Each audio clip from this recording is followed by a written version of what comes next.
She's not Catalina delivering pizza in a 2003 hatchback. She's Catalina. Bring her up sustenance, providing all things greasy.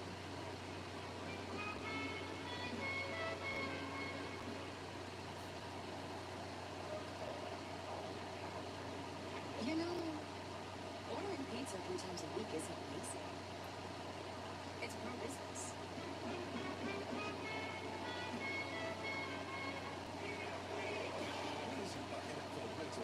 A dogfight from the dog pound between the Pittsburgh Steelers and the Cleveland Browns, because it's not about the size of the dog in the fight, it's about the size of the fight in the dog.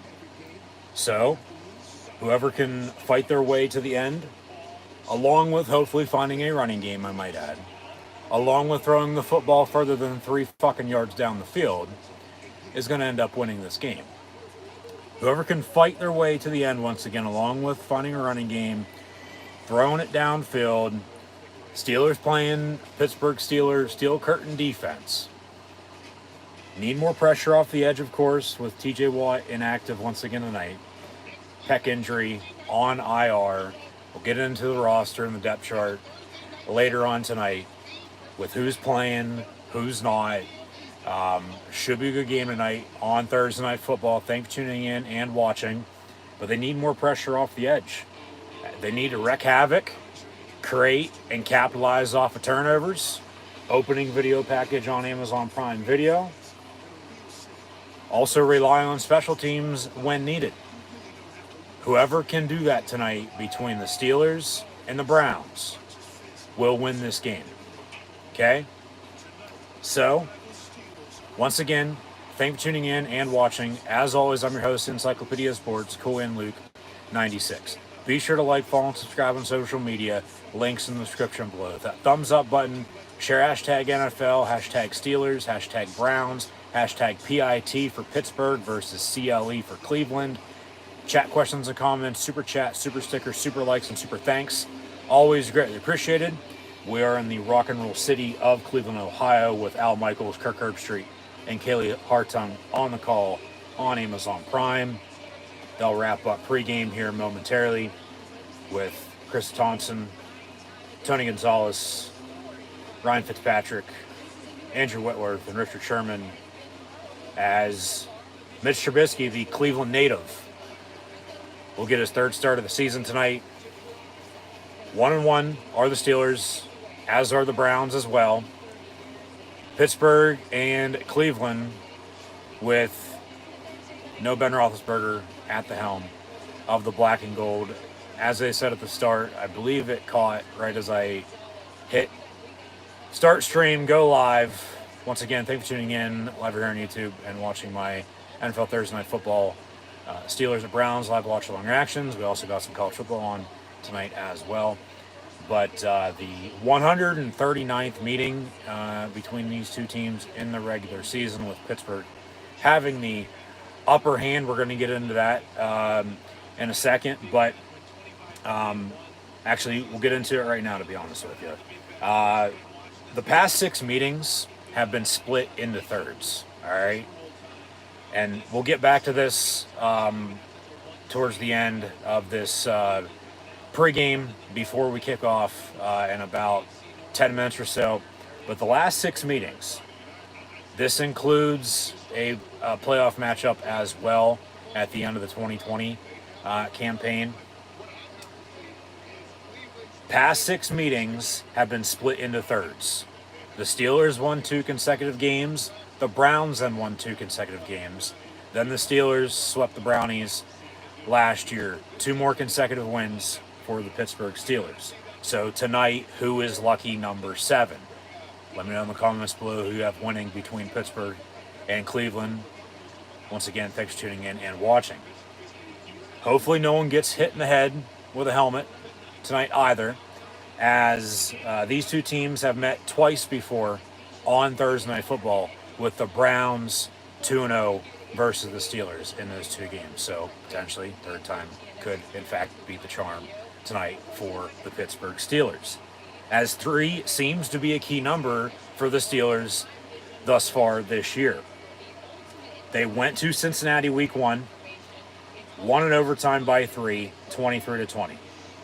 And then just this past Sunday, now on a short week, kicking off week 3 tonight, they lost at home to the New England Patriots 17-14. Difference, of course, was the opening field goal by New England, in which Pittsburgh, as they punted to them, that was a safety. Should have been called a safety. They said touchback, and then New England went and kicked the field goal, ended up winning by 3. That was then, though. Of course, tonight's tonight, as they'll give us some pregame picks and starting lineups as both teams take the field.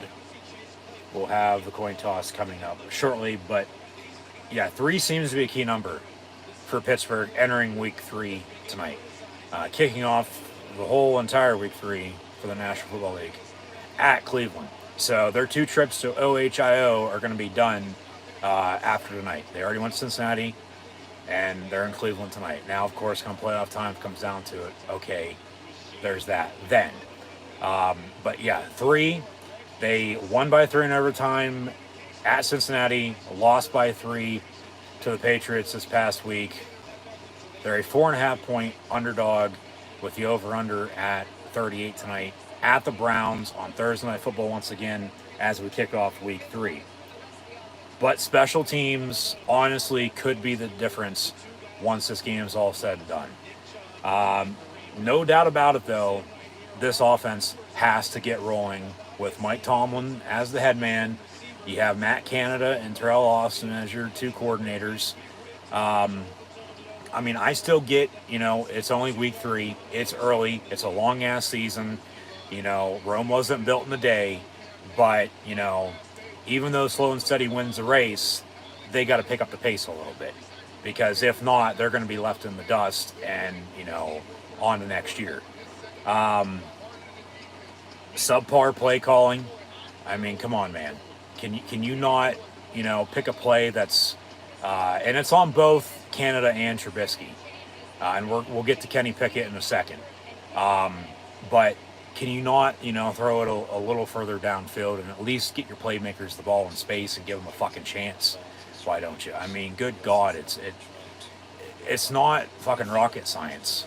Like, it just blows my mind as it feels like has blown the rest of Steeler Nation into outer space, as we're probably going to have another heart attack game tonight as well. So, I mean, nothing's new. Here we are, and hopefully Pittsburgh comes out on top. But, just keep it simple. Work the sticks. You got to find a running game, though, regardless of who is playing quarterback. But, yeah, keep it simple. Work the sticks. I get they're going to want to run their screen game. Jalen Warren's a good, reliable number 2 running back behind Najee Harris, who was banged up week 1, played last week. But, I mean, even touch-wise and then all-purpose yards, they still have to find a consistent running game. It just blows my mind, the blue-collar mentality, Pittsburgh Steelers football, smash mouth, run it down your throat, play good defense. They can't run the damn ball. Starts up front, no doubt about it, but the offensive line hasn't looked that bad. But also Trubisky has to make some plays, and like I said, we'll get to Kenny Pickett once again in a second. But they got to go down the middle of the field. Last I checked, the end zone's in front of you. Okay, north-south, not this fucking east-west shit to the sideline. Open it up a little bit tonight. That's all I ask. But keep it simple at the same time. Nothing stupid. No penalties. No turnovers. I get, okay, the Zebras might be, calling a game where if it's a penalty, as I say, call it. If it's not, don't. Let them play. But at some points in time, something needs to be said. I'm surprised there is no explanation still after this past week with the safety that was a touchback. As it was fielded inbounds, downed in the end zone then, he was tackled, which that's a safety. But then they said touchback. The difference was that field goal, and New England won by 3. But that, of course, once again, that was then. Don't let the refs control the game. You got to take it into your own hands and, get it done yourself, long story short.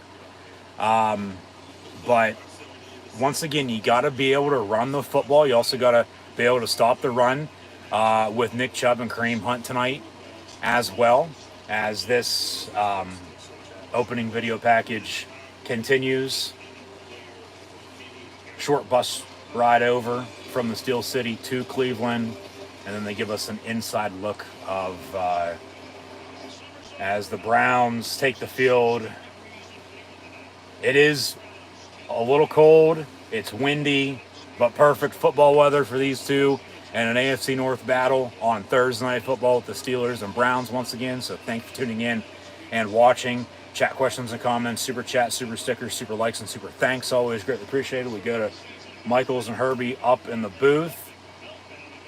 So they preview, or recap, excuse me, what happened this past week. Both teams sit at 1-1. They'll preview some quick keys before we kick off. But, yeah, you got to be able to run the damn ball and stop it. Run 22 and 30. Check it down to Pat Fryermuth if need be. A consistent running game and check downs to your tight end are going to be your quarterback's best friend. I don't care who's playing quarterback. You still got to be able to run the football. And then that'll lead us into Kenny Pickett. As we could see Pickett tonight at quarterback, honestly, I highly fucking doubt it. All right? Wouldn't mind seeing it, no doubt about it. They obviously drafted him in the first round for a reason. He's the future. Mitch is this bridge quarterback in between Big Ben and Kenny Pickett, the snake himself, from Pitt. So, you know, add pressure from that side of things on top of everything. But regardless of what reports have said, you know, we could see Pickett before too long, beginning tonight. But, you know, with Mitch not playing that bad, because if he ain't playing that bad, they're not going to put him in. They're not going to pull him and, you know, put in Pickett. Unless injury or he just absolutely starts playing like trash or back to the running game, though. You know, it doesn't matter who's in at quarterback. Especially the rookie quarterback and Kenny Pickett, then at that point, you can't run the football. It's you know, game over. Game, set, match. It doesn't matter who's in at quarterback right now for the Steelers. If they can't run the ball, they're done for. And defensively, somebody needs to step up still with TJ Watt being injured. They need pressure off the edge, like I said.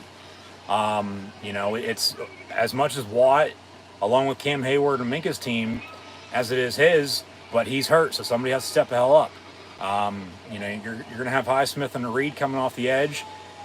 Your backers in the middle with Devin Bush and Miles Jack, Robert Spillane as well. But they got to have somebody step up. They got to make some fucking plays on offense if they're going to have a chance to win. I mean, you always want to go into every game thinking you're going to win, but there's some odds stacked against them right now.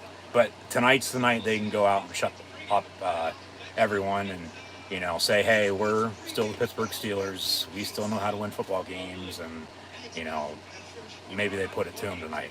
We'll see. Only time's going to tell. Something's got to give. We'll see what it does, as always. But, yeah, if you don't have a running game, it ain't going to help out one way or another, long story short, with whoever's playing quarterback, if we would see them pick it at some point in time tonight or in the weeks to come. But once again, yeah, we'll see what happens, and then we'll go from there. Like I said, both teams sitting at 1-1 here entering week 3, both coming off losses on Sunday, combined total of 4 points, as Pittsburgh lost by 3 at home to the Patriots. The Browns blew a fourth quarter home lead against the Jets and lost by 1, who Pittsburgh plays a week from Sunday, I might add. But back to these 6 meetings, splitting it into thirds, 2 consecutive wins for the Steelers, 2 consecutive wins for the Browns, and then Pittsburgh on a 2-game winning streak in this series once again. Expect a close game tonight, all right? Hear me out. 5 of those last 6 meetings between these two teams, the average margin of victory is 7 points. As like I said, Cleveland's a 4.5-point favorite tonight. Over-under sits at 38. And we're going to be watching the national broadcast on Amazon Prime Video with Al Michaels and Kirk Herbstreit on the call, Kelly Hartung down on the field as your sideline reporter. Maybe in the next few weeks we'll get into the, what do they call it, Prime Vision broadcast that I just found out about. So maybe next week, weeks to come, next Thursday night, it is in fact Miami and Cincinnati just down the road here. But tonight, NFL Week 3 kicks off with the Steelers and Browns on Thursday Night Football on Amazon Prime. I am your host, Encyclopedia Sports, Cool Hand Luke 96. So thank you for tuning in and watching my live watch-along reactions live right here on YouTube. Like I said, we also got some college football on as well with 3 games. The first being Coastal Carolina and Georgia State, Illinois, and Chattanooga, along with WVU and Vaught Tech, as they renew a old Big East rivalry. Yeah, it's about 60, but it feels like 50, and it's going to be windy. So talk about special teams, like I said here tonight. Potentially could be key, potentially the difference once it's all said and done. And, you know, the close games these two teams have been in thus far this year, expect a close game once again. So Steelers-Browns on Thursday Night Football, and thanks for tuning in and watching. Be sure to like, follow, and subscribe on social media. We're in Cleveland. They're going to smash a Steeler guitar. All right. Hopefully that wasn't a one-on-one direct from the Hall of Fame by any means, but yeah. Boswell on the kickoff, so Cleveland get the ball, Pittsburgh will get it to begin the second half, but yeah, we're going to get the show on the road here, and you know, we'll see what it gives. We'll see how they start. But hoping for a good game, no doubt about it. We saw some blowouts on Monday Night Football at end week 2. We're kicking off week 3 tonight, so in the meantime, we're underway. Boswell kicks off right to left, Cleveland on the return, left to right across your television screen, already on the dial. And the touchback, 1st and 10 from the 25, with Jacoby Brissett in at quarterback for the suspended Deshaun Watson, who Cleveland traded for from the Texans this past offseason. Brissett, of course, played his college ball with the Wolfpack, former Patriot Colton Dolphin, now in Cleveland as a part of the Dog Pound. So they'll start out 1st and 10 from the 25 once again. But here we go, Steelers and Browns on Thursday Night Football. Under center, and Njoku, along with Peoples-Jones in motion. And a give to Chubb, and Nick Chubb for about a yard. So 2nd and 9 for Cleveland as they make a gang tackle in the middle. But yeah, Mike Tomlin, Kevin Stefanski, former OC with Minnesota, longtime assistant with the Vikings, and then he's been now in Cleveland for a few years.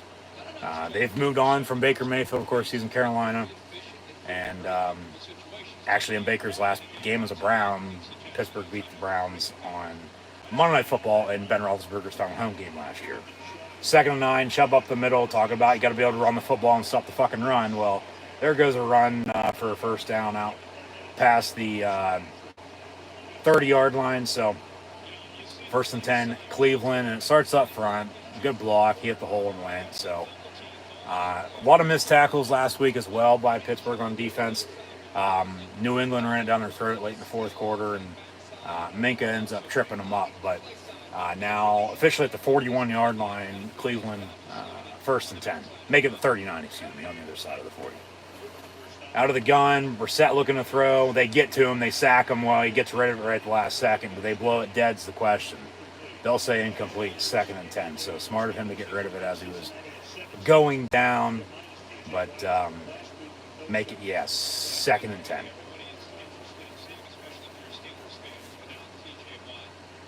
Yeah, they missed TJ last week, no doubt about it. The pressure off the edge ain't there without him. He is there. He's on the headset on the sideline. He's going to be out at least a month or so. Maybe right before Halloween. Yeah. And Pittsburgh on Halloween last year went to Cleveland and picked up a 5-point win as they scored um, late. Roethlisberger found Freiermuth for a touchdown. Bubble screen. Got a third down for Cleveland here. No gain on the play. 3rd and 10. But yeah, an old school rivalry. Football weather finally.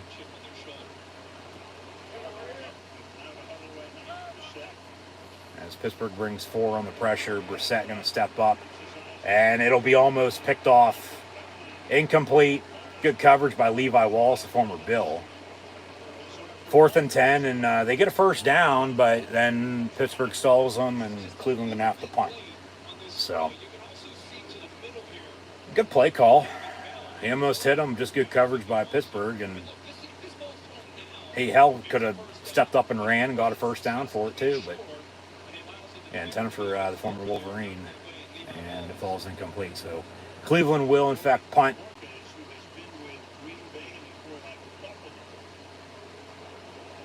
So Gunner going to be back deep. They almost block it. No muff punt tonight.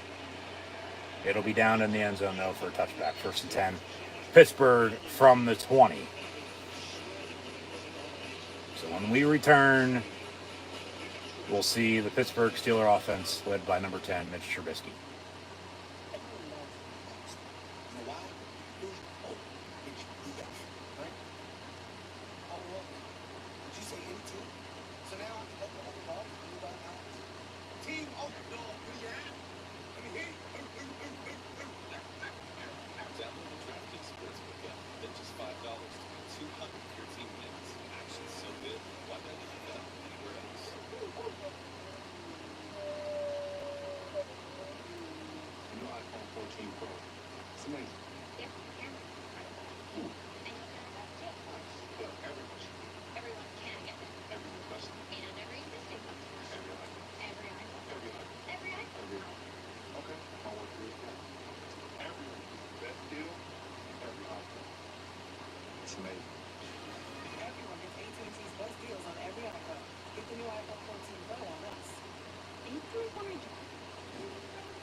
Amazon with Al Michaels and Kirk Herbstreit once again on the call. They come back from break. Said last week in their first game of the year, very similar to an NBC Sunday night broadcast with Michael still on the call. But 2 minutes in, Cleveland with a punt and Pittsburgh 1st and 10 from the 20. Najee Harris in the backfield. They'll motion Freiermuth and Zach Gentry. Comes Claypool. Start it with a fake on the give. Trubisky rolls out, and it'll be caught for 13.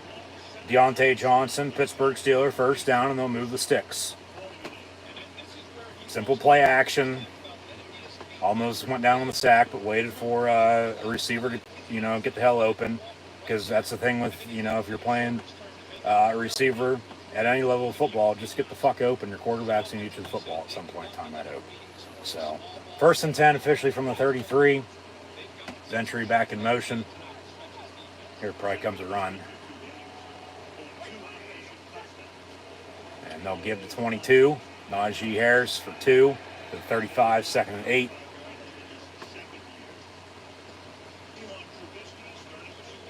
So, yeah, keep it simple. Nothing stupid.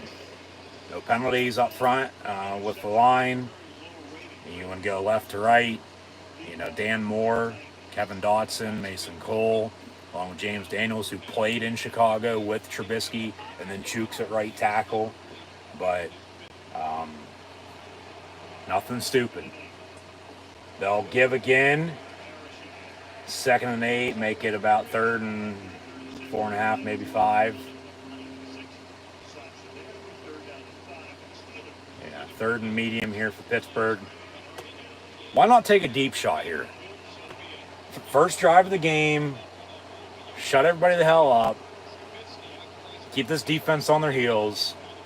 I mean, we'll probably see a fucking screen, but I'd go to over the middle to Freiermuth. Trubisky going to go deep down the far side. And incomplete, intended for Deontay Johnson. All right, I don't mind it. At least they fucking tried it. It falls incomplete. He almost snagged it with one hand, but hey, they actually went deep for once. I mean, did hell freeze over since Sunday or what? Like, good coverage. I mean, good no call. I don't know if it looked like he was held there on the far side by any means or not, but he obviously went up for it with only one hand, so I don't know about that other hand being on his side. But Presley Harvin on the punt, and fair catch, signal for it to 22. So, hey, they took a deep shot. That's all you can ask for. Now, you get help back off field on defense, wait for these two teams to settle down and settle in and get run games going. Should have a good one on our hands here. But, yeah, like I said, just keep it simple. They look good there on the first 2 plays. They got a first down, just like Cleveland did as well, and then they go 3 and out and have to punt. So, balance and consistency, it all starts up front, but, they don't look half bad. Still early, though, 60-minute game. And like I said, average margin of victory, 5 of the last 6 meetings, including the playoffs, have been an average of 7 points. So keep that in mind as this game progresses. As in college football, like I said, we got 3 games on this Thursday night, a few more on tomorrow night, and then a full slate on Saturday before NFL action this week 3 on Sunday. Be sure to tune back in live right here on YouTube as well on Saturday and Sunday for more college football and NFL live watch along reactions. And thank you for tuning in and watching this evening.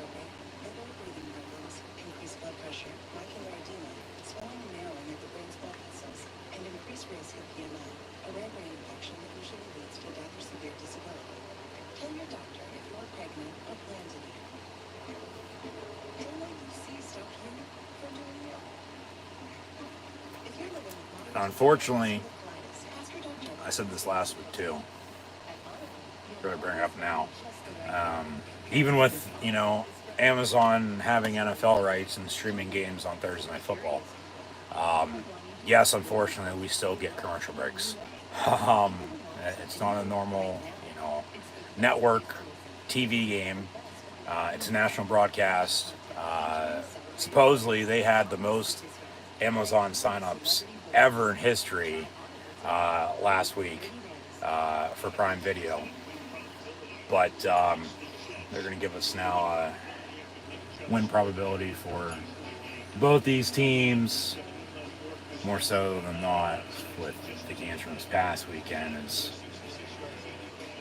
both games were winnable for both Pittsburgh and Cleveland, no doubt about it, but they both lost, long story short. So here we are tonight, and at least in the AFC North, you got a 3-way tie at the top of the leaderboard with the Steelers, Browns, and Ravens.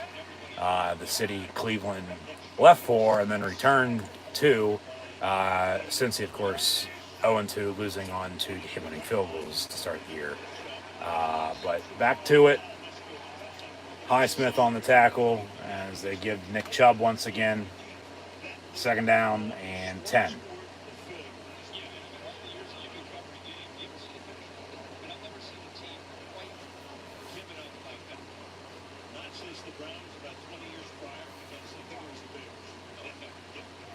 Must be a Browns thing. They blow late leads, or like what the Falcons have done the past 6 years. Kareem Hunt on the screen near side, and about a 2-yard pickup, third down again. Just get the hell off the field. That's all I ask. Get the ball back and, keep it going on offense.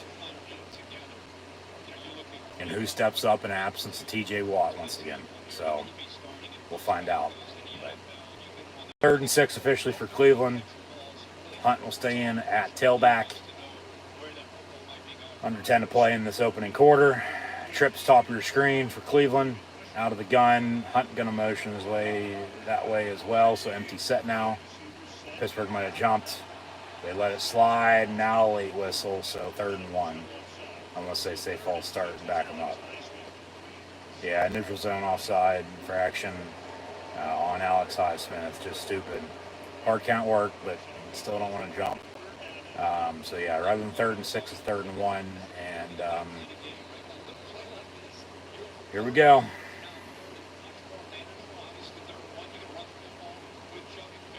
Mark Madden must have been right.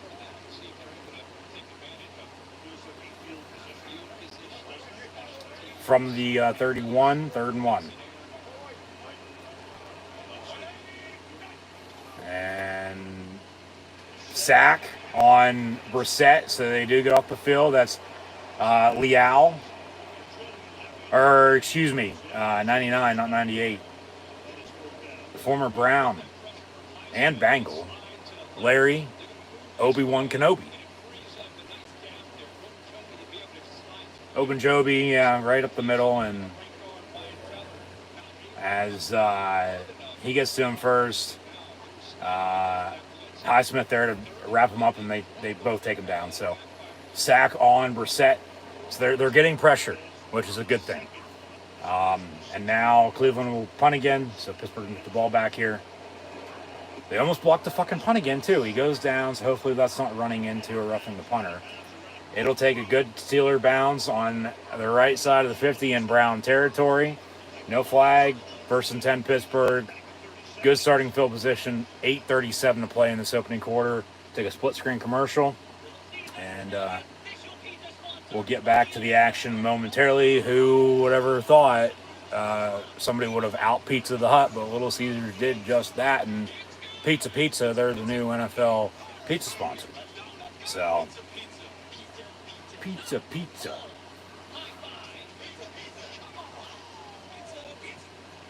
They need Ric Flair in that commercial for the Woo. But, alright, here we go. Yeah, Killebrew, deep in the secondary, reliable on special teams.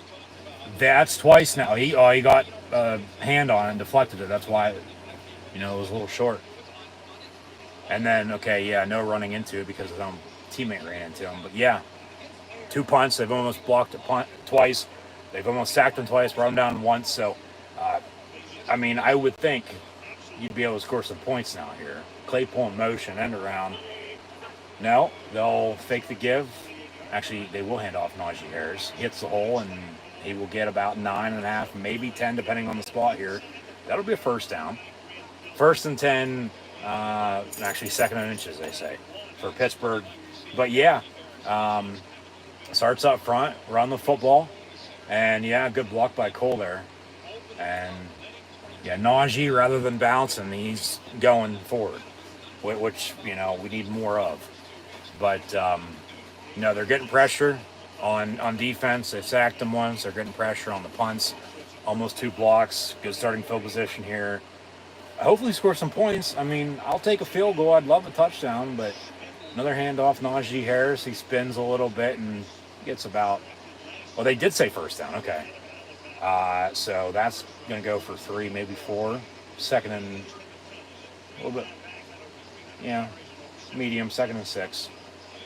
So, keep running it. Rock the Naj and run double deuce.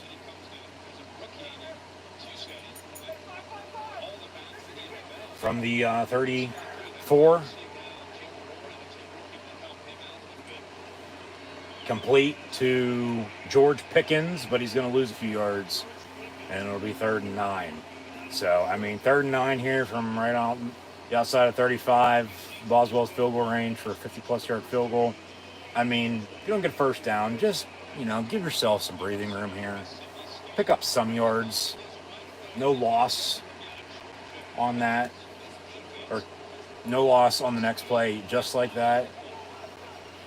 An empty set. I mean, Pat Fryermuth. Trubisky rolls out. It's complete to Najee. He makes a few moves, but he will be brought up short to 32. So it's going to be about a 50-51 yard field goal for Chris Boswell. And, you got to kick it. You're on the road in prime time. You got to take the points here. Rather than going for it on, 4th and 3, 4th and 4, whatever it is. I mean, and then not getting it when you have a reliable kicker in Boswell. You kick it here, and they will. So, Kuntz on the snap, Harvin to hold, officially 50-yard field goal, and Chris Boswell hopefully will kick it right through those uprights. It is windy, like I said. Kick's going to be up. Kick's going to be no good. Talk about the wind. It sailed wide right at the last possible second, and no good. That sucks.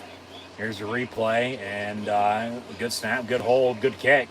But because of the wind, right at the last second, hooked right, no good. And he couldn't even believe it. But what can you do? I mean, oh well.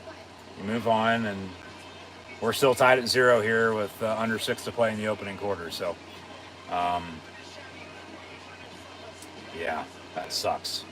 Cleveland lucks out. Pittsburgh misses a field goal, and still 0-0. Cleveland going to get some, good starting field position. Not as good as what Pittsburgh had, but honestly, they couldn't move the ball fucking 20 yards, though, either before they kicked a 50-yard field goal and ended up, sailing wide right on and missed it. So they still got to move the ball, a little bit further. Running game ain't looking half bad tonight. As Trubisky's 3 of 4 for 15 yards. Najee has 4 carries for 19 yards rushing as well. Deontay Johnson catch for 13 and Najee catch for 4. So, the lone penalty is going to Pittsburgh on the offside. 3rd and 1. They forced a punt, though, on the sack, and then, good starting field position, and then you can't move it. You miss the field goal. So we sit at 0-0 as Brissett's 2 of 4 for 2 yards passing. Nick Chubb, give me a hell yeah. 3 carries, 16 yards. But that's all there is to show for here early.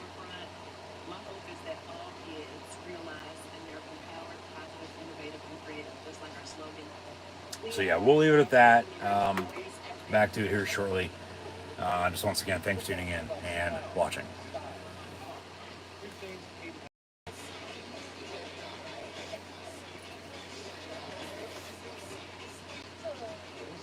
There's Chad Powers. He's in a Quaker Oats commercial and an NFL Play 60 commercial. He's also on Eli's Places. He's also on a Monday Night Football broadcast. But, Mike Tomlin, damn. Where's Ron Simmons at when you need him? And it hooked wide right. So, I mean, next time he kicks it from 50 in that, end zone to that end, he's just going to have to kick a little further left to have it, hook in then. But, I mean, who knows how much colder and windier it's going to get as this game goes on. But from the 40 now, 1st and 10. Brissett, handoff, Nick Chubb, and Cam Hayward there on the tackle. As Malik Reed helps him out. Of course, Ogunjobi on the sack. You have Chris Wormley backing him up, but up front it's Hayward, it's Alulu, Ogunjobi as well. Running a 3-4, 4-3 though with linebackers off the edge. TJ Watt when he's in, but it's Highsmith and Reed at this point, and then in the middle of your defense at linebacker is Devin Bush and Miles Jack. Minka's in the back end.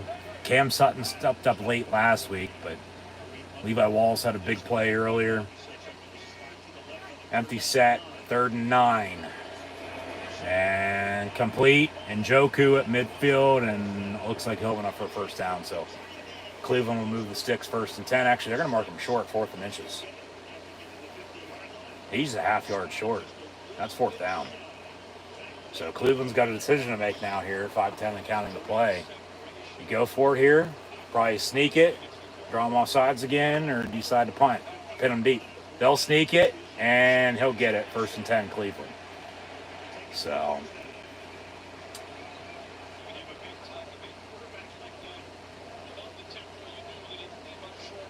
their drive stays alive here. I mean, there's not really much you can do about that.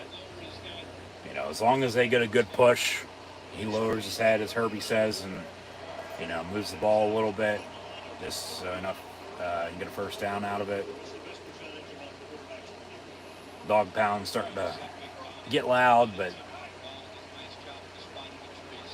the Steelers are going to try to put them down tonight on Thursday night. 1st and 10 from the 49. Handoff. Chubb breaks the tackle, first down inside the 30. Minka one-on-one, breaks that tackle, and then he goes down. He gets tripped up inside the 15. So biggest play of the game by either team, and Minka stalled it a little bit at the end, and then everybody, including his own teammates, were there, and ended up falling down. And good counter near side, and Minka was trying to force him out of bounds, but he cut back in on him. And then I believe Edmonds was there to make the tackle. 37-yard run, 1st and 10, Cleveland from the 12. Another give to Chubb. A yard for him, as Witherspoon will make the tackle.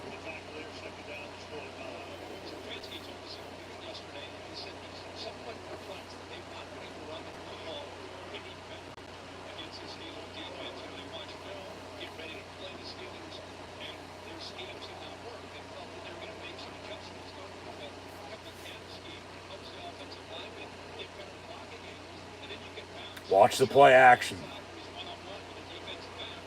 I haven't said Amari Cooper's name yet. Watch for him here. 2nd and 9 from the 11. Over the middle, slant caught, and guess who? The former fucking Cowboy, number 2, Amari Cooper. Jesus fucking Christ. So Cleveland drives. They take an early 6-0 lead. 2:54 to play in the opening quarter. And now how's Pittsburgh respond? That's the biggest question. Because if they let this game get away from them, they can't do shit on offense. Might be a long night. Yeah. Just a simple slant over the middle. Cooper. And extra points up, and the extra points good. 7-0 Browns as they lead the Steelers here as we near the end of the first quarter. Jacoby Brissett, 4-7, 21 yards and a touchdown. Chubb officially now 6 carries, 54 yards rushing. They got to be able to stop the run tonight. They're going to have a chance to win. And then Cooper now a catch for 11 yards and a score. So, see what Trubisky and the Steeler offense does when we return. But talk about the running game. They still got to be able to run the football like Cleveland is right now. He's going to have to make some plays, airing it out on his feet as well. I mean, he's already rolled out a few times and, aired it out. So maybe tuck it and run if it comes down to it. You got to take some deep shots, though. They did on their opening drive, nothing on their last drive. Even with a good field position, they didn't. I don't know why, but we'll see how short the leash is as we got a dog in a commercial for whatever the hell this is. for Mitch Trubisky to get Kenny Pickett in the ball game. But once again, if you don't have a running game, it ain't going to matter one way or another. It ain't.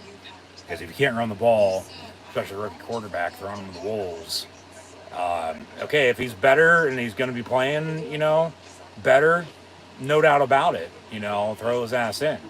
If he's going to be making plays, but, man, just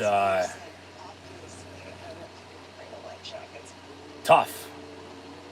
Probably the right word to use with the situation they're in, to say the least. So,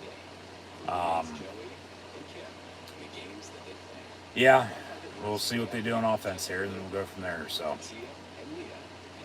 just nothing stupid. Don't turn it over. Keep yourself in the ball game. Don't let it get away from you. They're used to either having a lead and then holding on to it, or they're down and they're coming back, and hopefully they got some time to find a way to win that, rather than the time running out on them like it did last week. So,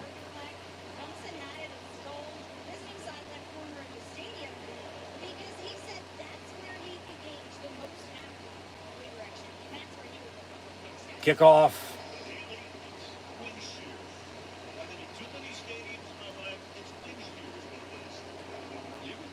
And we'll have another touchback. 1st and 10 Steelers from the 25. Yep. The Steelers also had a quarterback from the state of Ohio as well for the past 18 years. So they give us Trubisky before we'll get Pickett, who's from Jersey. And, of course, they play in one of the best cities on earth, down in Pittsburgh. So,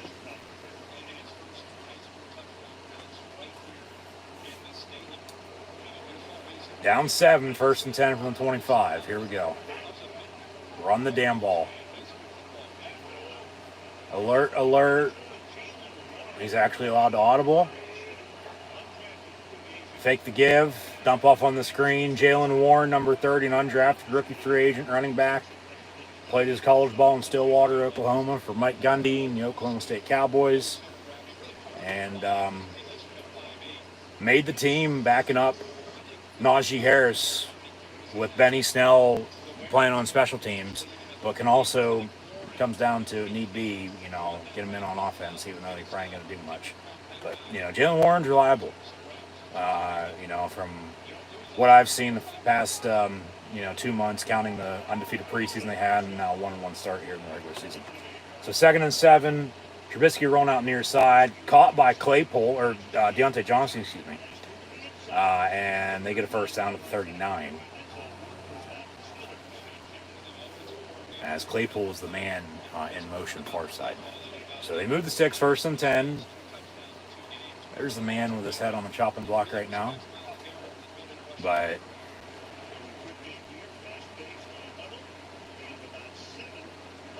unless it gets real bad, talking about a change for Mike Tomlin to make at quarterback or offense coordinator, he's not going to make one unless he absolutely has to. 2nd and 3 after a 7-yard pickup. Trubisky with a pump fake, going to go deep far side. In stride, nice catch at the 20 by George Pickens, the rookie out of Georgia. Shushes the crowd, thank you, and maybe a little bit of a push off, no doubt about it, but he goes out and snags it with one hand and gets a first down for the Steelers. And they'll set up shop 1st and 10 at the 20. Get back to running the damn ball now. Where's Najee at? Where's Jalen Warren? They'll hand off. And he gets about 4, maybe 5 yards up the middle. 2nd and medium here, under a minute to play in the opening quarter. And I think everybody's standing in front of their TV just like Pickens was on draft day with that catch he just made, no doubt about it. But, man,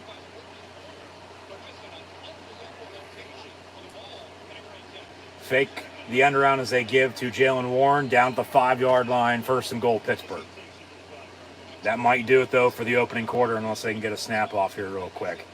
I'd play it safe. I mean, you got momentum though. I mean, of course, you want to try to keep that rhythm going, no doubt about it. But I mean, you don't do anything stupid though either. So you might take this to the end of the first, switch ends, and um, try to tie it up to begin the second. Yeah, first and goal from the 5. They'll huddle, but they'll break the huddle with the first quarter 3-2-1 ending with the Browns leading 7-0 on top of the Pittsburgh Steelers here tonight on NFL Thursday Night Football. So they'll take a long walk to the other end zone of first goal at the 5 down that way when we return to begin the second quarter of play. Here tonight, once again, on Thursday Night Football on Amazon Prime Video. And these are, in fact, my live watch-along reactions live here on YouTube. So thank you for tuning in and watching. Be sure to like, follow, and subscribe on social media. Links in the description below. The thumbs up button. Share, chat, questions, and comments, super chat, super stickers, super like, and super thanks. Always greatly appreciated. So we'll see if the black and gold can punch it in when we return. But, I mean, okay, that's 2 deep shots they've taken. 1 for 2 on those. They got momentum. They got some rhythm built up now. They're running the football pretty good to this point. They get a touchdown, of course, on their last drive, but see if they can punch it in here and tie this game up. I mean, it comes down to it. You can't punch it in, settle for 3. All right, so be it, but you got a first goal at the 5. I mean, hopefully you can punch the fucking ball in, because if not, that's pathetic. And then field goal for you, but then you have your field goal from, before you're only down 1 then at that point, if they still score like they did. And rather than being down 4, still 1-score game, you're only down 1, but with Matt Canada getting a lot of shit, he's balls to the wall here early, and same point in time, where the fuck's this been all year? Like, you would think if something's good going for it, you'd want to keep doing it until they stop it, rather than just abandon it and be done with it. Like, all right, whatever, we're gonna do this because we don't want to fucking take the free yardage that or a big play that they're gonna give us if we can execute it. Execution, keyword tonight for both these teams as well. But yeah, he might end up being the scapegoat for all this, and rightfully so. But he's been there for how long, and nothing's really fucking changed. Because I said this on Sunday, at the end of the game, that, well, okay, same head coach, same offense coordinator. Terrell Austin steps in for Keith Butler, who retired as your defense coordinator. Brian Flores was hired as an assistant on the defense side of the ball as well. But with Canada still as your OC, okay, Roethlisberger at quarterback for 18 years, with Canada as OC the past few years. Still don't get, why he's in this position to begin with. But here we are, so you live with it. It is what it is at the end of the day. But people shit on Roethlisberger for, how bad the offense has been. But it starts up front. You can't run the ball. Quarterback has to do it all himself anyway. But play calling on top of that, it's the same old shit. And I think people are starting to realize that, Ben didn't deserve what he got sort of on the way out, even though, of course, still celebrating that in the meantime. But here we go. Trubisky in at quarterback, making some plays, but they got to be more consistent. First and goal from the 5, handoff Najee Harris. Cleveland jumped off sides, but it ain't going to fucking matter. Touchdown Steelers, and they tie it up 5 seconds into the second quarter. Extra point to come by Boswell. And they're going to try to shush the crowd once again. Thank you. And, offside. Touchdown Steelers. They'll decline the penalty. Here comes Boswell for the extra point. So Najee Harris with a rushing touchdown from 5 yards out. Simple draw. And nice block by Dawson. Stiff arm. Almost brought down to 1, had to lower his shoulder, but down he goes as well, and the end zone goes Najee for 6. So Boswell on for the extra point. High snap, hold down, kick good. 7 apiece with the Steelers and Browns on Thursday Night Football. Trubisky, 6 of 7, 65 yards. Najee Harris, 5 of 24, and a touchdown on the ground. Jalen Warren, 3 of 20 yards rushing. So there's 2 running backs for you. balance and consistency, just like Cleveland with Nick Chubb and Kareem Hunt. And they can run a two-headed monster in the backfield. I'll take it all day, every day. Making plays like that too. George Pickens was a mid-round pick in the draft. Steps in for Juju basically at receiver as Deontay and Claypool move up on the depth chart as Smith-Schuster signed with the Chiefs. And then Pickens, of course. They drafted Calvin Austin III. They signed Anthony Miller. They're both hurt. Gunner is your returner. Can also play on offense, though, if need be. Miles Boykins played a little bit, but your main three receivers with Pat Freiermuth, the tight end, and Zach Gentry and Connor Hayward backing him up. It's Deontay Johnson, Chase Claypool, and George Pickens, and then you got a two-headed monster in the backfield now. At least potentially you do with Najee Harris and Jalen Warren if they're going to be running the football the way they just did.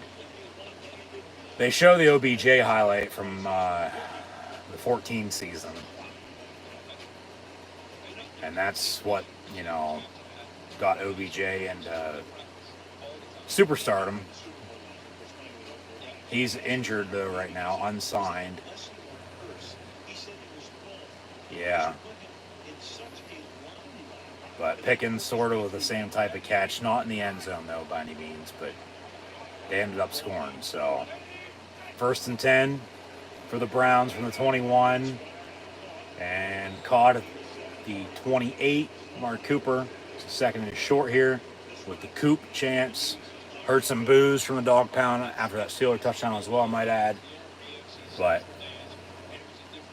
yeah, it's still a old school smash mouth rivalry. That's a hold. Brissett will find Amari Cooper down the far side. Still on his feet. He might have ran out of bounds, came back in, didn't reestablish himself, so this is coming back. If so.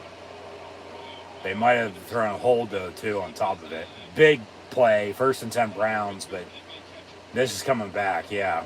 Yeah, his hat's off, so rather than the penalty, he threw that as the flag. Yeah, he ran out of bounds and didn't reestablish himself. An illegal catch. Yep. I mean, that might have been good up north in the CFL, but not tonight. Yeah. And Witherspoon with a missed tackle then after the fact, and then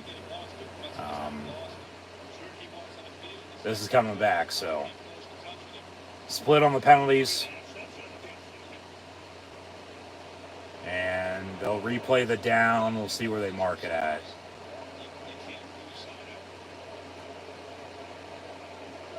Going to be at the 28-yard line.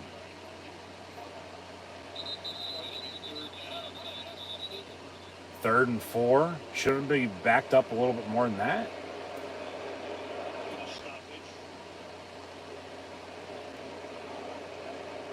Refs huddling up. What do we got on the call? We're going to reset the game clock.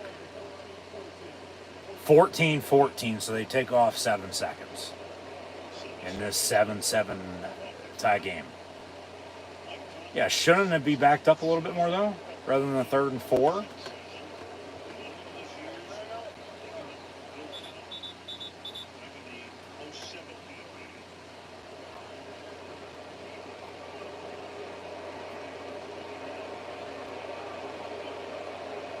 So they're resetting what they're resetting, but we're going to have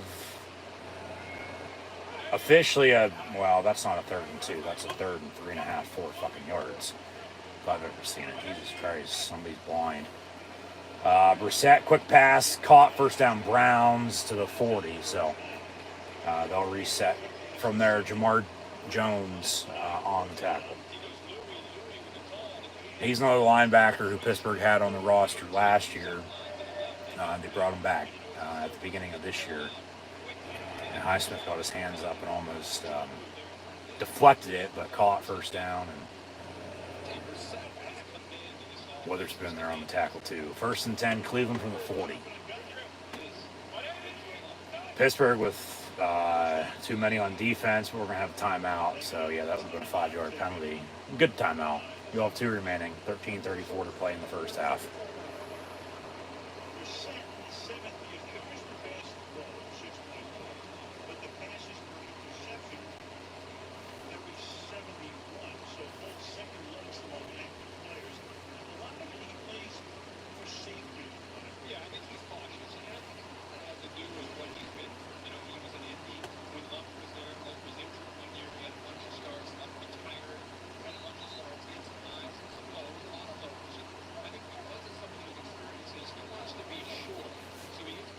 So 1st and 10.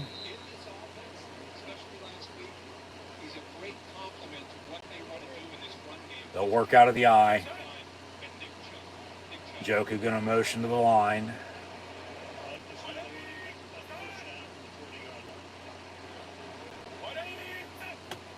And they'll give Kareem Hunt and about 1.5 yards, maybe 2, before Devin Bush and Cam Hayward make the tackle.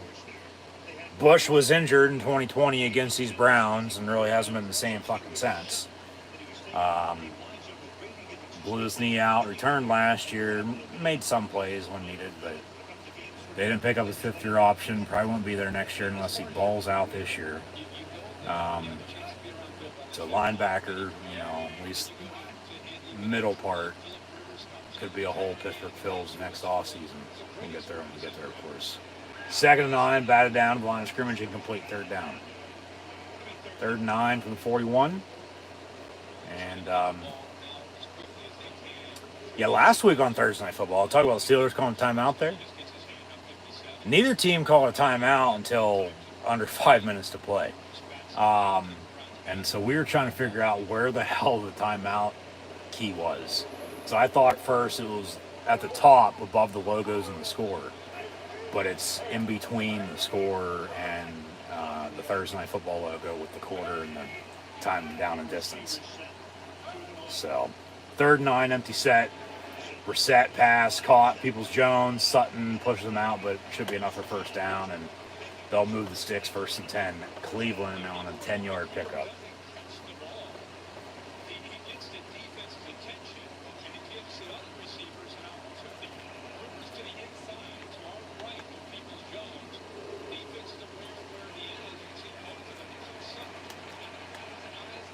So 1st and 10 Browns.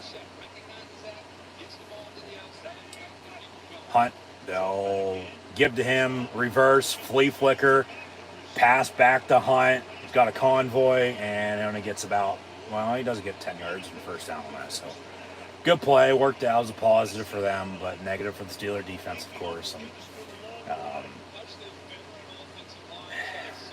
some trickery from midfield. Yeah, Chubb was to Brissett's right out of the gun. They hand off to Hunt, who was in motion. He tossed to Peoples-Jones. They flea flickered back to Brissett and then ran a fucking screen. And then he got a 1st down on 10 yards. So 7-7, 1st and 10. Browns, 11:46 and counting to play in the half. As we near halftime in this college football game that I am currently watching as well. Brissett, far side, caught Amari Cooper at the 21. That's a legal catch this time. Of course, the former Crimson Tide wideout, drafted 1st round by Silver and Black, traded to the Cowboys. Dallas got rid of him. He's now in Cleveland as a Brown. So, Browns have potential with Deshaun Watson at quarterback, but Brissett ain't looking half bad so far this year because he is a reliable backup quarterback too. Like I said earlier, backed up Tom Brady in New England, backed up Andrew Luck in Indy before he got the starting job, and then last year down in South Beach with the Dolphins. And 2 yards on that gain. Be 2nd and 8 after Nick Chubb gets another carry.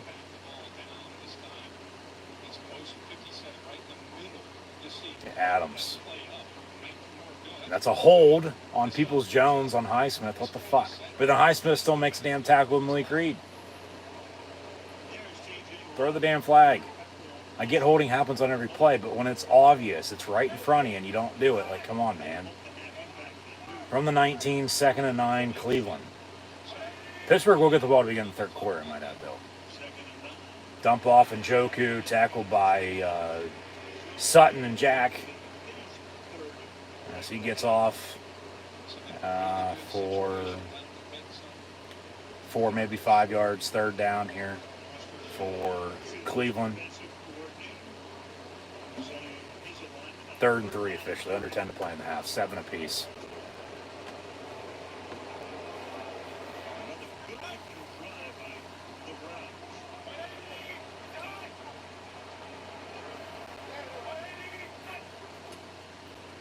And Hunt on the give. He gets a first down and goal at the 7, so Cleveland knocking on the door, looking to retake the lead. Pittsburgh going to have to step up here on defense, make some stops, make some damn plays.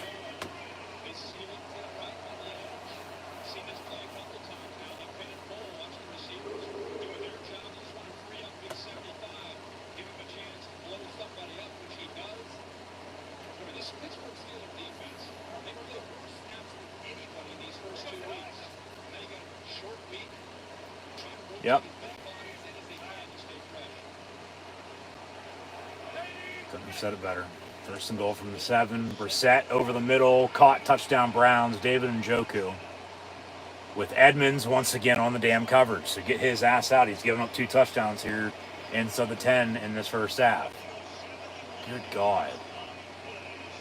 13-7 Cleveland. I mean, with Sutton and Witherspoon as your 2 starting corners, Levi Wallace making some plays. Arthur Millette and James Pierre ain't half bad either. But at safety, I mean, Killebrew's making plays on special teams. You got Trey Norwood as well. Casey's on IR, now suspended for the substance abuse policy. Extra point, doinked, no good, 13-7. So it's that end. Because that's where Boswell missed his 50-yard field goal. And the wind's hooking right. And that extra point's up and no good. He dunked off the right upright. No good, 13-7 Browns. But 2 passing touchdowns from Jacoby Brissett. And Terrell Edmonds has to cover better. Because back there alongside Minka, he's all they have. They of course, would have KZ, like I said, along with Carl Joseph. But both on IR. So, Marcus Allen, he's playing linebacker, but he played in the secondary in college. So,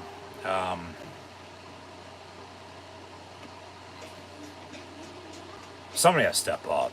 Edmonds ain't doing anything. Giving up 2 touchdowns. They brought him back on a 1-year deal because he was cheap. And now in this game tonight, he's given up 2 touchdowns, and they trail by 6. Luckily, the extra point was missed. No good. But it's that end zone. The wind's hooking right. So you're not going to want to be kicking there in the 4th quarter. I can guarantee you that. But, I mean, the pressure is there, but it needs to be, even more ramped up, no doubt about it. Somebody still step up on defense for Pittsburgh, long story short. I don't care, once again, who it is. Somebody has to step the hell up and make some fucking plays. You can't allow them to, now that's 2 long touchdown drives that have ended in 6. And you trail once again. You're playing catch up. But obviously they like doing this for whatever reason. So we'll see what gives. But offensively, back to that last touchdown drive, just do what you did then. Nothing stupid. Run the ball. Make some plays for Mitch and company. Air it out. Pat Freiermuth, 0 catches so far tonight. So watch out for him potentially here soon. The 3 receivers, even with Pickens having that big catch. Justin Johnson has a couple catches. Claypool with the catcher too as well, but nothing spectacular. But yeah, Pat Freiermuth's going to be one to watch on this Steeler drive, I think. But you got to be able to run the ball as well, as that fan has a run the ball t-shirt. I have a run the damn ball hat.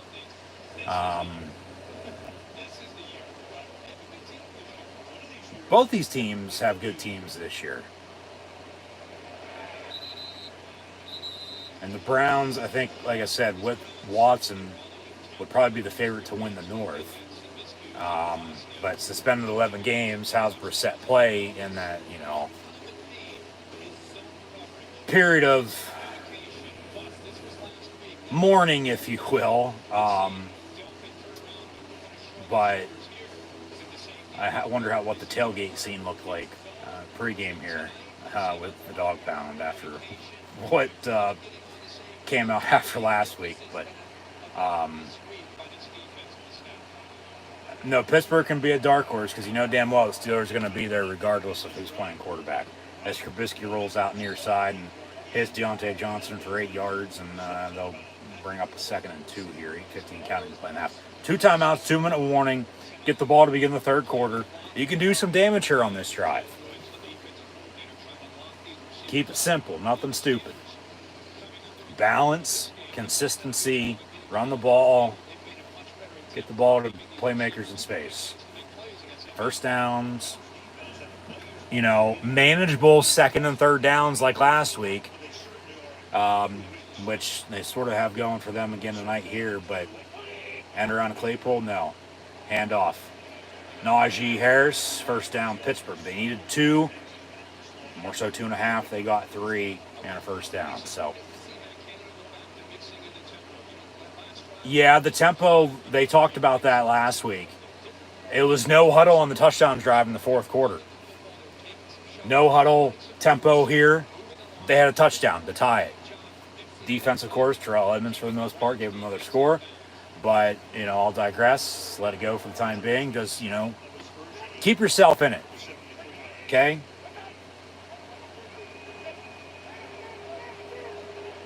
Pat Freiermuth, though, in this drive. Remember his name. Trubisky avoids a sack, gets rid of it. It'll be caught. Deontay Johnson to 45. 1st and 10, Pittsburgh. Steps up in the pocket, under pressure, delivers a good ball, and is caught by his number 1 wideout, who also played his college ball in the state of Ohio. I think they do that Ohio so they know how to fucking spell, because they must not have learned in elementary school. But Najee Harris on the give up the middle for about 4, 2nd and 6. I wouldn't mind a deep shot here once again. I mean, the middle of the field seems to be there to an extent. I mean, the pocket's getting hit, no doubt about it. He's getting out of it, though. And he's making some plays as they, of course, pan to Kenny Pickett on the sideline. But, of course, once again, they didn't draft him for nothing. So from the 44, they'll run again. Good block. Freiermuth with a good block. Jalen Warren lowers a shorter fumbles. You got to be fucking kidding me. But Pittsburgh does, in fact, recover. All right, thank God. Almost had a damn stroke. He'll come out for a little bit, I would have to think. Yeah, he's lucky they had Deontay Johnson there, because that was a clear fumble. Just punched it out, fumble. And he's right there to recover it. So 1st and 10, Pittsburgh, after a big run, even with the fumble, they recover. But forget about it. Move ahead. Forget it even fucking happened. Move forward and forget about the past. And where are they going to spot it at? It'll be a first down, but where are they spotting it? Inside. As he gets to talking to him on the sideline, but more of a, hey, keep that pep in your step. From the 27, 1st and 10, handoff Najee Harris. About 1.5 yards, maybe 2. Like, hey, shit happens every once in a while, Forget about it. Move on. They're, once again, just lucky somebody was there to recover it. Out of the pistol, yeah, give the Najee. 1.5 yards, 2, like I said. 2nd down. From the 25, here we go.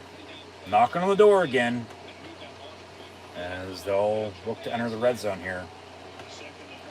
Pat Fryermuth. I'm saying it since the start of this drive. Watch out. End around Claypool, good block. And a first down for the Steelers as well, inside the 15. So they'll move the sticks again, another first down.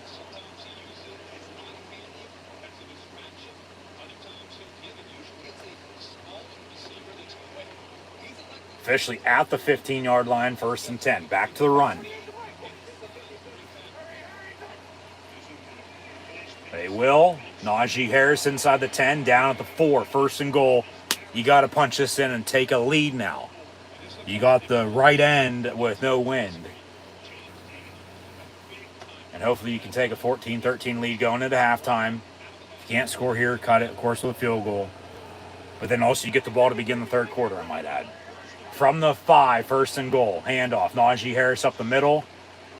Had a touchdown on the last touchdown drive for the Steelers. From 5 yards out on the run. He gets about 3 on that. 2nd goal from the 2. You got to punch this in. Keep running it. Even though they haven't got the ball to Fryermuth in the pass game, he's had a fucking few good blocks on this drive. That's opened up the run. Out of the gun, 2nd goal from the 2. But Trubisky will keep it for himself. He'll dive for the goal line, and he's in. Touchdown Steelers. 13 apiece, extra point to come as they look to take their first lead of the night. With officially 3:50 to play in the half. Now, once again, even with 2 timeouts, 2-minute warning to come, they could get the ball back before halftime. They get the health field on defense, but they'll get the ball to begin the third quarter. Was he down? Touchdown on the field, so they're going to have to find... And he's going to be about short by half of football, looks like, right there at the inch line. Left knee wasn't down. The right was down, though. Ball's sort of crossing the goal line, so to speak, in the meantime. Touchdown on the field, so indisputable video evidence to overturn it. That's going to be tough, but, you know, touchdown on the field, we'll see if they overturn or not. Yeah, I think he's going to be short right there at the inch line. Be, 3rd and goal from there. And then Trubisky can still keep it and punch it in for a rushing touchdown on the zone and, you know, sneak it right up the fucking middle.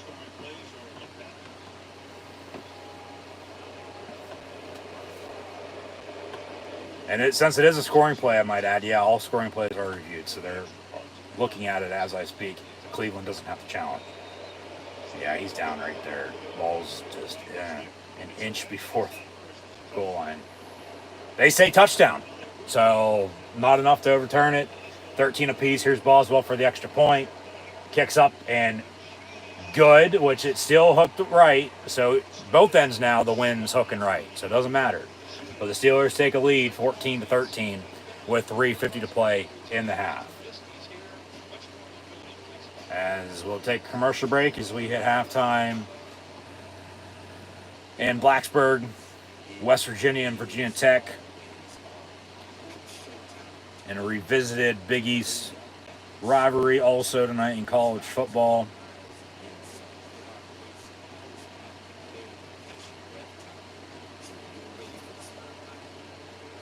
As WVU leads Virginia Tech by 6, 13-7 at halftime. Illinois is up 10 on Chattanooga at halftime, and Coastal Carolina 27-17 over Georgia State also at the half. Coming up halftime here tonight with the Steelers and Browns, we'll have first half stats and scores, and we'll also preview what's to come this NFL Week 3, so stay tuned.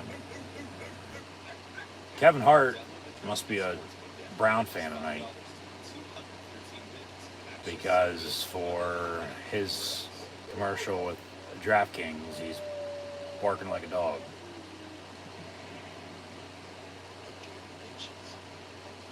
It is a game of inches. That was close on the touchdown. They looked at it. They said touchdown. And, I mean, even though it was, you know, just short, it looked like they still said touchdown. Play stands.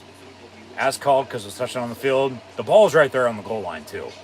So, technically, even though Old School needs to be in the end zone across the goal line once again, so to speak, that's touchdown. So they say touchdown, and Pittsburgh takes the lead 14-13.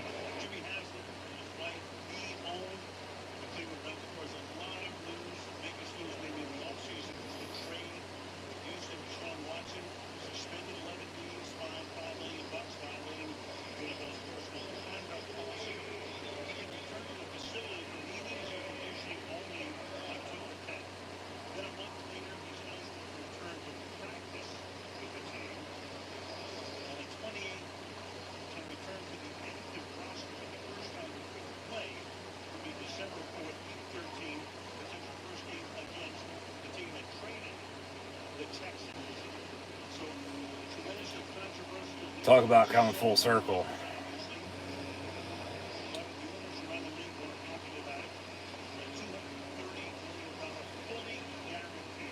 Sean Watson could be that, quarterback savior for the Browns, but he's not playing these first 11 weeks, and as they just went over, he's not going to be returning at the earliest until early December. Return from midway through the end zone and should have took a knee. That's a 15-yard difference on starting point for this Browns drive. Could have had touchback first and 10 at 25. He returned it to the 10, so they have first and 10 from there. So 3:45, 3 timeouts for the Browns, down 1. Pittsburgh 2 timeouts, 2-minute warning as well if they get the ball back. Also get the ball to begin the third quarter. 14-13 your score. Browns ball first and 10 from the 10.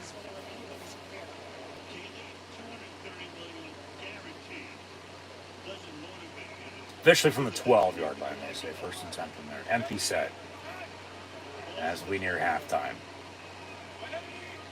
Brissett. Dump off. It's caught by Njoku. And tackled by Devin Bush, 55. On a 7-yard pickup, second and short.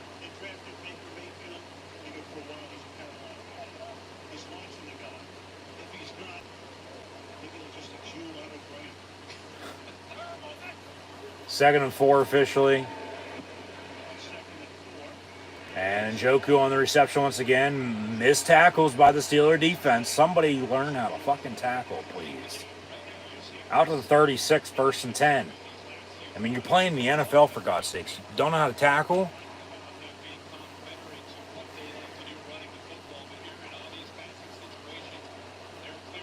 From the 37, another empty set. They're going to try to go the length of the field and score here before halftime. David Njoku, will somebody cover his ass now? Jesus Christ, last week it was Jacoby Myers.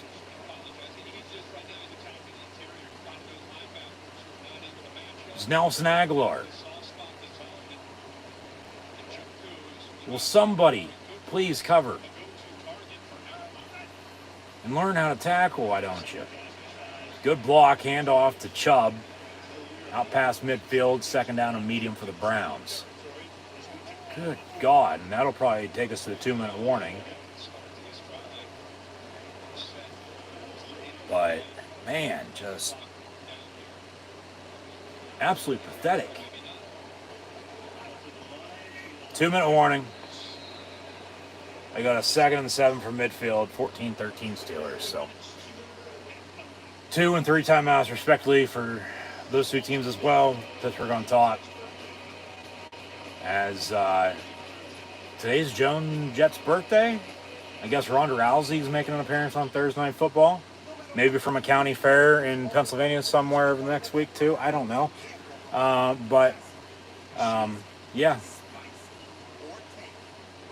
2-minute warning, 14-13 for Pittsburgh. Browns ball, though, second and 7 from the 50 when we return. So once again, thanks for tuning in and watching. Be sure to like, follow, and subscribe on social media. Links in the description below.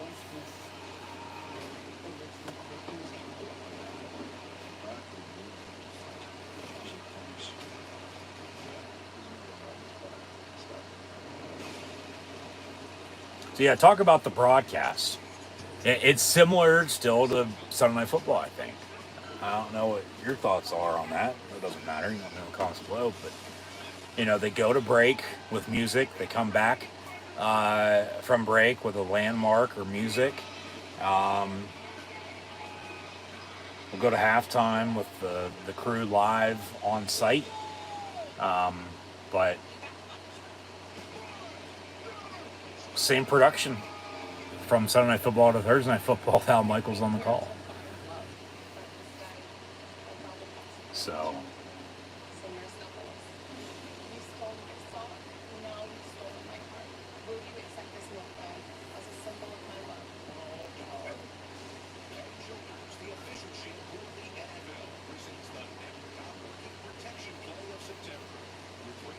dogs, a man's best friend, head and shoulders, calling me up.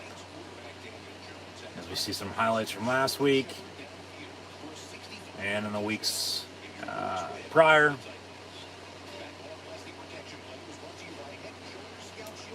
All right. Never not working. Well, until these two teams settle down tonight, it seems like they've been clicking on all cylinders since. So,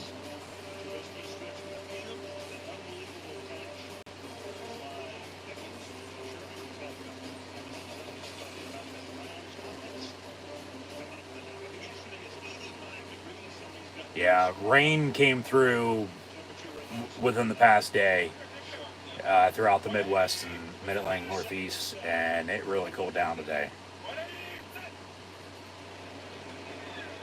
It might be as Chubb gets the carry, uh, you know,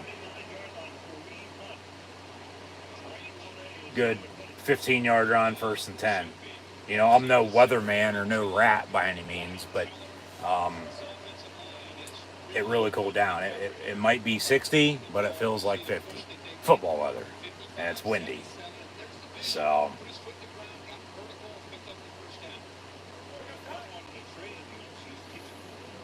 from the 39, 1st and 10, Brissett going to hand off. And Kareem Hunt, nowhere to go. 2nd down.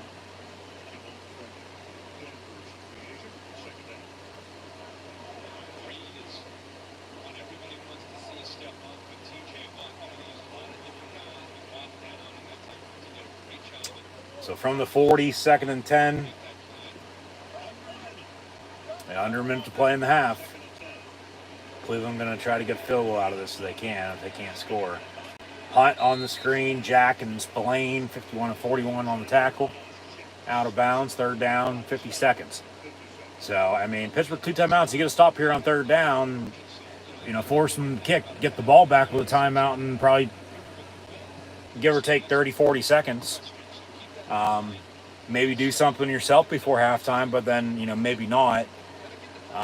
Because you'll get the ball to begin the 3rd quarter, but maybe you want some momentum and rhythm going into the 2nd half as well on the road. We're going to have a timeout. Pittsburgh going to call one before this ball snaps. So, 3rd and 8. I get, okay, make sure you want to be set, but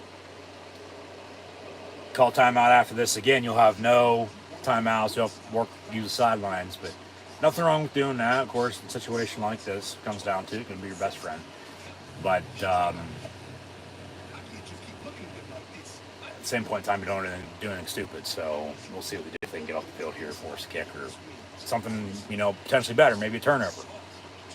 But that's where we sit. Split screen, timeout, 14-13 Steelers. 50 seconds to play in the half. And coming into halftime, we'll have first half stats and scores. 3rd and 8 officially from the 37. 29 for anybody who can't do math. And Njoku in motion. And Brissett drops back, pass caught, and he's short. 4th and 2, timeout. Call fucking timeout. They're going to go for it, though, it seems like, so maybe you don't call a timeout unless you want to make sure you're set again, get a stop. Maybe Cleveland calls a timeout. To stop it now, to go for it, or wind the clock to kick it. They call timeout now to go for it on 4th and 2. but also give themselves some time to decide if they want to kick it. But with the wind, I don't know.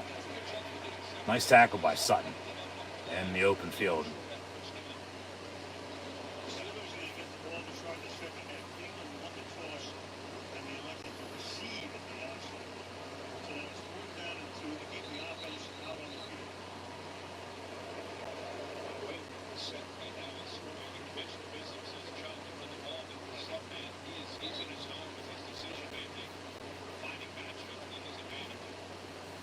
So Cleveland, after the timeout, going to go for it here, 4th and 2 from the 31. Maybe Pittsburgh calls their third and final timeout just to make sure they're set, but trips in a bunch near side. Watch David Njoku. We're set. Over the middle, it's caught. First down, Amari Cooper. 4th and 2, they got 3. They'll move the sticks, 27 seconds. Timeout. They'll have 1 remaining. 27 seconds, yes.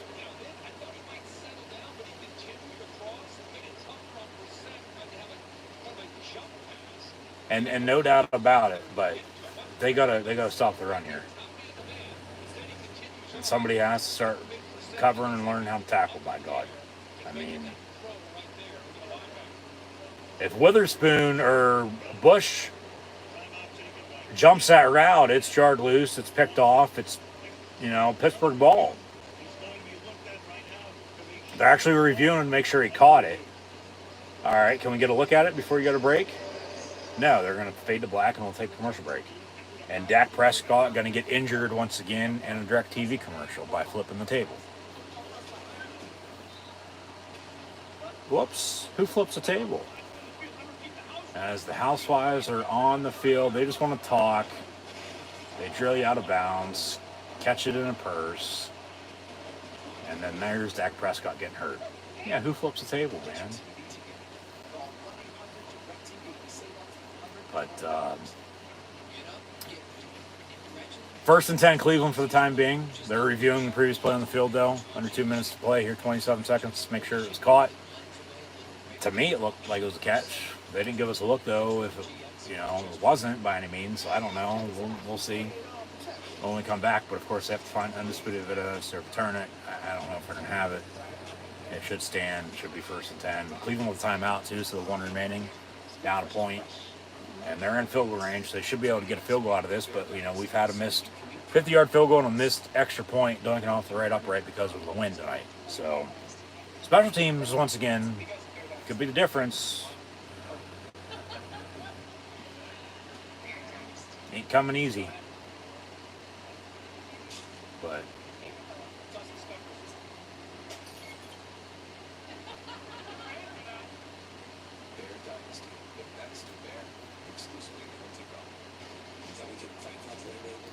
the commercial breaks tonight seem longer than they were last week for Thursday Night Football? Because for some reason, to me, they do. I don't know why, they just do. But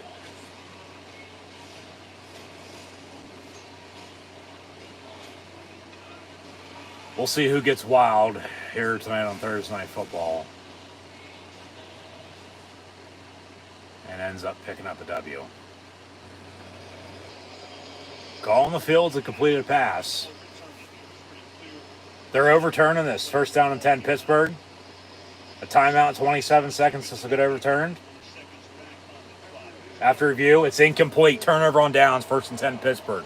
You got a timeout, 27 seconds. At least get your ass in field goal range for Boswell. Okay? Talk about deep shots now. You got to capitalize off of this. You got time and timeouts. Use the sidelines. It's going to be your friend. And, you end up scoring a touchdown. Okay, even better. This could be a good 3, 7, 10, 14-point swing here from now until their first drive of the third quarter. If they can score then, too. Or anywhere in between. Continue to extend their lead here. Yeah, he bobbled it. That's going to be a meme. Mike Tomlin juggling his jugs. And, yeah. 1st and 10, Pittsburgh. Up the point, 14-13 with the timeout. They had 3 seconds on the clock. So 30 seconds from the 32-yard line, empty set. 5 wide. Pat Fryermuth once again. Please and thank you. Trubisky, he's wide fucking open. He's going to go over the middle, though, and it'll be incomplete. Flag on the play. Maybe a defensive hold intended for Deontay Johnson. He short-hopped it to him anyway. But, yeah, Mike Tom Harris is going like this. He bobbled it. He juggled it. It's incomplete. That was funny. Before the pass, holding on the defense. Automatic first down.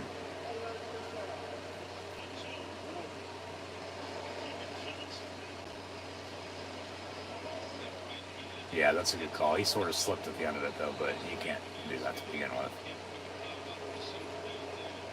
Especially that far downfield. Yeah, you can't do that. 1st and 10, Pittsburgh. They'll move it 5 yards to the 36. Another empty set. 25 seconds and a timeout. Use the sideline. Trubisky, all day to throw. Complete. Chase Claypool at the 42. Clock it. Get up there and spike it. Don't call your timeout. Get up there and fucking clock it. They call their 3rd and final timeout. God damn it.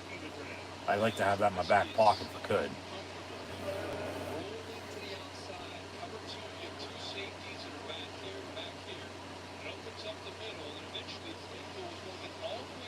Yeah, good crosser. In the middle of the defense as they had 2 others going towards the sideline too. He gets wide open. Claypool, nice catch. Fortunately, couldn't get out of bounds, of course, but they call the 3rd and final timeout. Now in a situation, 1st and 10, 15 seconds? 17 seconds officially. Up 1. Getting field goal range. You got to get up there and spike it, though. You got to get the hell out of bounds. Once again, Pat Fryermuth. You can run a screen to Najee or Warren. You can run a tight end screen as well. Maybe take another deep shot, but been saying now for 2 drives. He has no catches tonight. 88, Pat Fryermuth. Trubisky going to go deep near side. And completely fucking sailed it out of bounds. Incomplete. 2nd and 10 with 12 seconds. All right. He had him wide fucking open. He completely fucking threw it to the moon. Except there's nobody there to catch it.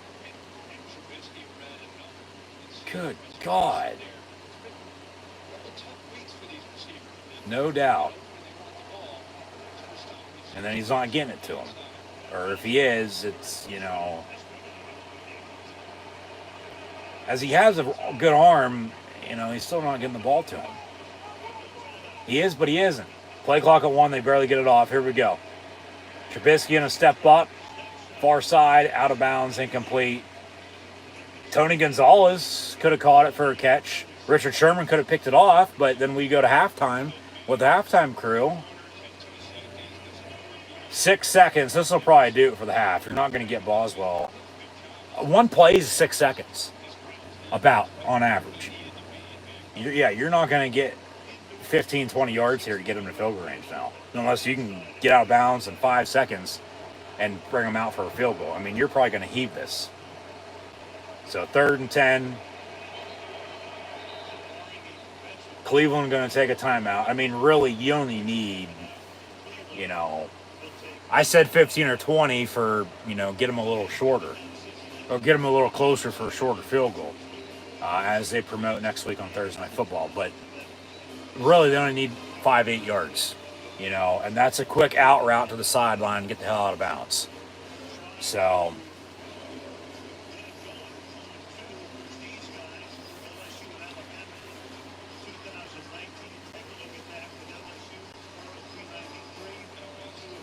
we'll see what they draw up here. I mean, they could heave it, but just something simple. Simple out route, pick up, a few yards, get them in field goal range. It'll be a long-ass field goal at that point, but just, this will do it for the half, it looks like, unless they can get them in position for a kick because neither team has any timeout. 3rd and 10, 6 seconds. Unless they take a fucking knee. Empty set. Get out of bounds. They roll out near side. 3, 2, 1. And, you wasted fucking all the 6 seconds on the rollout and pass incomplete intended for George Pickens. He's got to throw it quicker. Come on. Pittsburgh with the ball to begin the second half. They are up 14-13. But that drive, I mean, they did a good job getting to the point they were. But then after that, they stalled, and they easily could have had a field goal, if not a touchdown on that. So we'll see if that comes back and bites them in the ass or not. But man, that stings a little bit. They couldn't punch it in with some points, regardless of going to be a touchdown or a field goal. But here at halftime, with the Steelers on top, 14-13 on the Browns. Jacoby Brissett, 16-22, a $134 and 2 touchdowns. 1 to Amari Cooper, 1 to David Njoku. Nick Chubb has 8 carries, 58 yards rushing. Been quiet since that big 37-yard run before their first touchdown. Kareem Hunt, 4 of 18. Njoku leads the team in receiving, 7-69 in a score, followed by Amari Cooper, 4-35 in a score. And then Kareem Hunt has 3 catches, 14 yards out of the backfield. Donovan Peoples-Jones a catch for 10 yards. Pittsburgh Steelers on the flip side. Trubisky, 9-13, a $109. Okay? And then, Pittsburgh's slow and steady in the run game. Najee, 46 yards on the ground. Jalen Warren, 30 yards on 10 and 4 carries, respectively. Najee does have a rushing touchdown to tie it at 7. The Browns missed an extra point, as Pittsburgh also missed a field goal, might add. But then Trubisky, his rushing touchdown from a yard out, took the lead as Pittsburgh leads at 14-13 here. At halftime, Deontay Johnson has 4 catches, 48 yards. Pickens, 2 of 34, 1 for 20 for Claypool. And then Najee Harris, and Jalen Warren both have a catch for 4 yards out of the backfield. So, there's that. They haven't converted on third down yet. They're 0 for 3, whereas the Browns are 3 for 7 and then 1 for 2 on fourth. The rushing is pretty even. Cleveland, of course, passing the ball a little bit better. But we're pretty, split down the middle here on Thursday Night Football, with the Pittsburgh Steelers and Cleveland Browns once again from the dog pound, as the black and gold lead it by 1, 14-13 at the half. We got the halftime show, though, in the meantime, on Prime Video from the long-live rock and roll city of Cleveland, just north where the Pro Football Hall of Fame is at in Canton. They'll have Chris Thompson, Tony Gonzalez, and Richard Sherman, who both almost caught that pass out of bounds from Trubisky. Ryan Fitzpatrick, maybe he was grabbed by his face mask and still could have chucked it down the sideline and still would have made a play and pass and a catch, get him in field goal range. But they have a running game, as do the Steelers. It's got to be more consistent for both teams, though. Cleveland has a better passing attack. Trubisky ain't looking half bad once again. This is how he's played the first 3 games, no doubt about it. But remember, he did have an interception last week as well. So nothing stupid this second half. You got a lead. You're going to get the ball to begin the third quarter. Hopefully you can try to establish a running game with Najee and Jalen Warren. Work some clock as well on top of that. But, we're pretty split down the middle. It's 14-13 here tonight on Thursday Night Football, with the rest of NFL Week 3 to be played on Sunday. And then we have one Monday night game the rest of the way, unless, of course, we get some schedule changes from now until the end of the season. But we had a doubleheader this past week. But this Monday night, as Week 3 begins tonight on Thursday night with the Steelers and Browns. Sunday Night Football will be 49ers, Broncos, but Monday Night Football, a whiteout, supposedly, in NYC, with the Giants hosting the Dallas Cowboys. But also on Sunday, we'll have the Texans and Bears, the Raiders and Titans. The Chiefs will be in Indy taking on the Colts. Good one at 1 o'clock in South Beach with the Bills and Dolphins. Lions, Vikings, Ravens, Patriots. The Bengals will be in NYC as well. So both the Jets and Giants at home this weekend for MetLife and East Rutherford, as the Jets will host the Bengals, the Giants will host the Cowboys on Monday night. Eagles and the Skins, the Washington football team, the Commanders. The Saints will be in Carolina, taking on the Panthers, Jaguars, Chargers. Honestly, should be a pretty good game. Rams, Cardinals, got the Falcons and Seahawks as well from Seattle. Game of the week, though, and I'll have live watch along reactions live on YouTube on Sunday of these next two games. Sunday afternoon, America's Game of the Week, 4 o'clock on Fox. From Tampa Bay, we'll see Aaron Rodgers and the Packers take on Brady and the Bucks. And then Sunday Night Football, I'll also have live watch along reactions of 49ers and Broncos. Was hoping to receive Bills, Dolphins in my area at 1 o'clock on CBS, but unfortunately that's not going to happen, as we'll have the Bengals and Jets along with the Eagles and Skins on CBS and Fox respectively. So yeah, there's that. That Philly and Washington going to play for the first time since they met on a Tuesday, right before Christmas last year, I might add. I mean, honestly, the games of the week, it starts at 1 with the Bills and Dolphins, continues with the Packers and Bucks, and then Sunday Night Football should be a good game. Talk about the Shanahans and running the football, and, you know, we'll see what Denver is going to, you know, do with Russell Wilson moving forward, if they're going to pick up some steam or stay where they're at.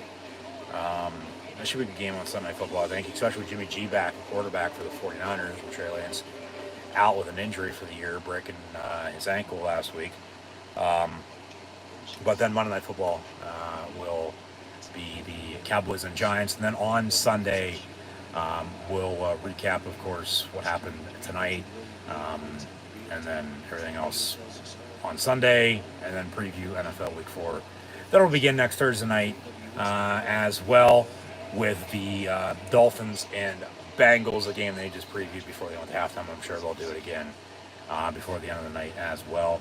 But just thanks for tuning in here tonight and watching. Be sure to like, follow, and subscribe on social media, as these are, in fact, my live watch-along reactions of Steelers and Browns. I'm your host, Encyclopedia Sports, Cool and Luke 96. Be sure to like, follow, and subscribe.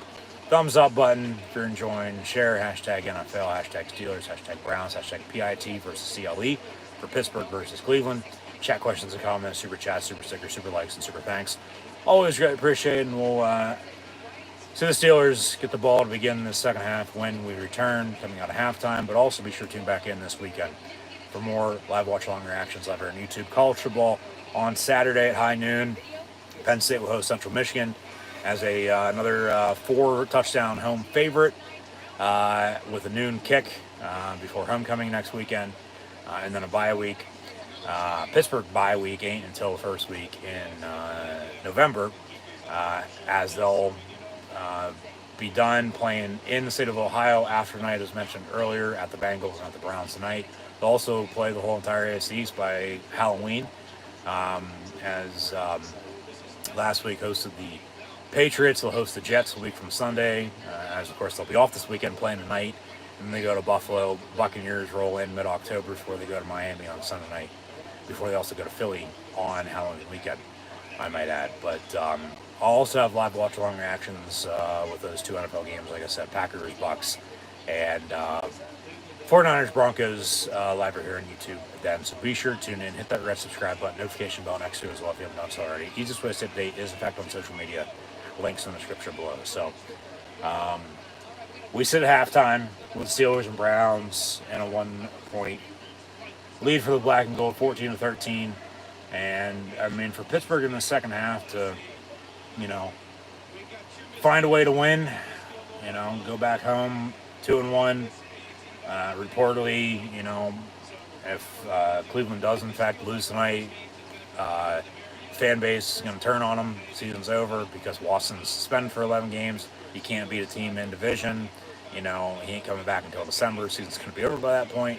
That's what I've heard. I don't know if necessarily that's fully true by any means, but, you know, take it for what it's worth for the time being. They ain't looking half bad so far this year and this half tonight.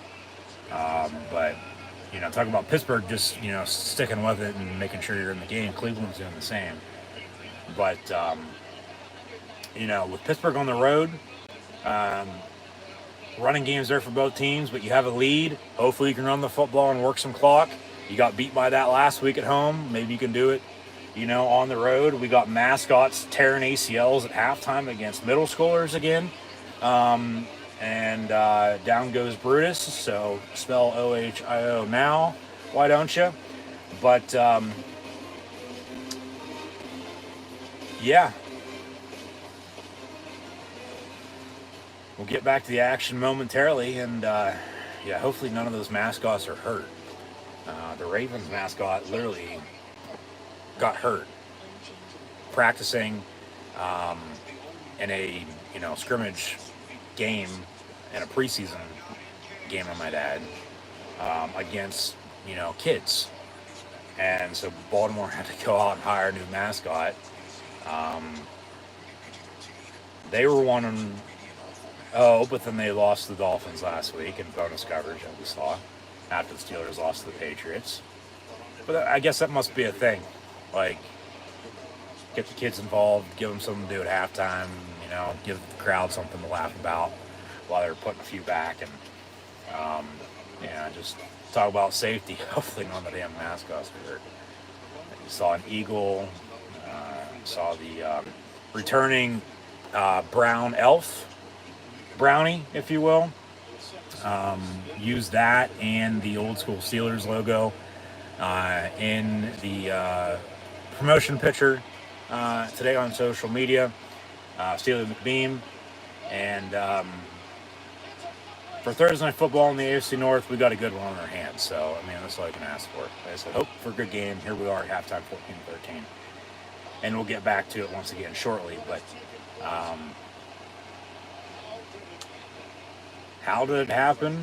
Well, the defense gave up a total of 27 points in the first half.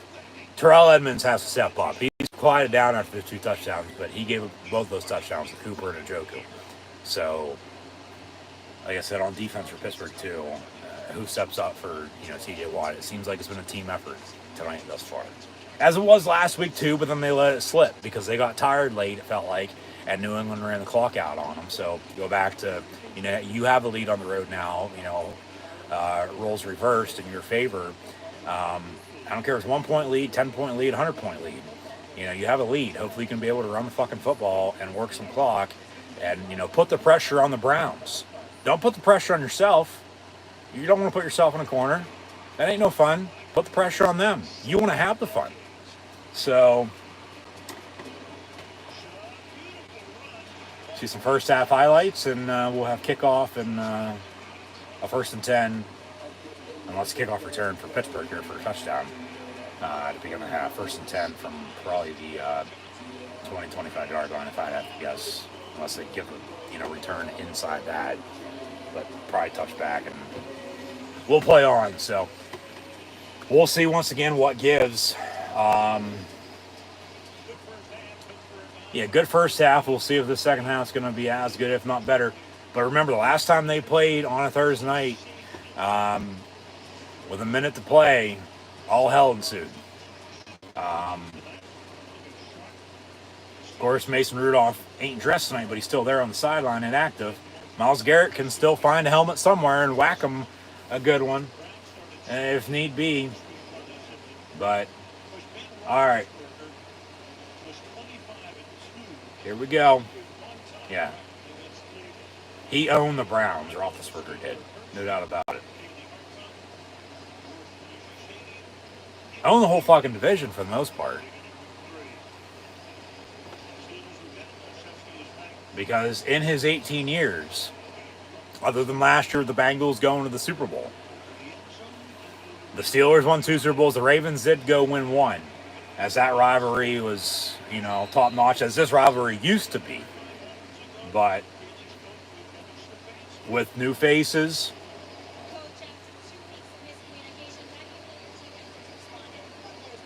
the rivalry continues, and we'll have 1st and 10 Pittsburgh after return by Gunnar Olszewski. Even though they pronounce it Olszewski, it's spelled Olszewski, so that's how I'm fucking saying it. Get the hell over it.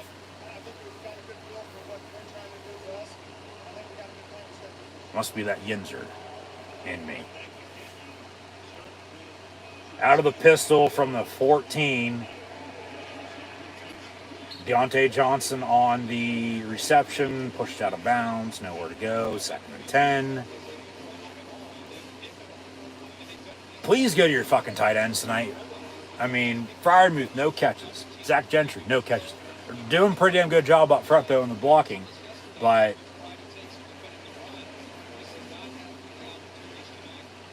even Deontay Johnson, Chase Claypool, George Pickens, just Trubisky, get the ball to the playmakers in space and let them do their thing. Let them work. Run the ball, though. 2nd and 9, they'll roll out near side. Pass, incomplete, hit Pickens right in the chest and he dropped it. 3rd down and 9. So not even a fucking minute and a half, and they're about to go 3 and out. Good God.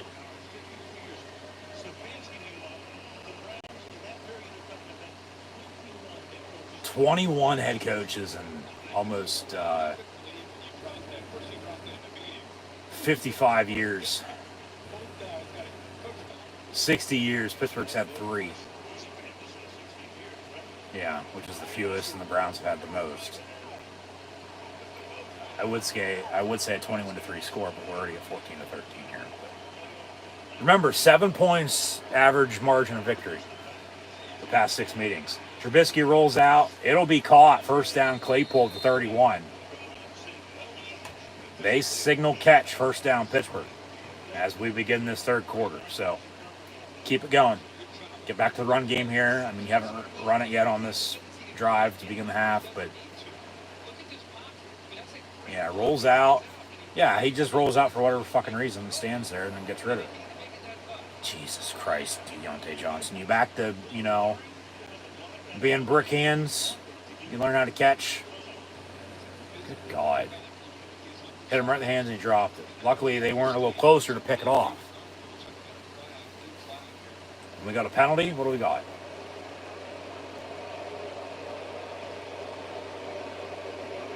So it's incomplete, 2nd and 10, but I guess we got a flag on the play. Zebra's huddling up, so we'll see what the dirty laundry is.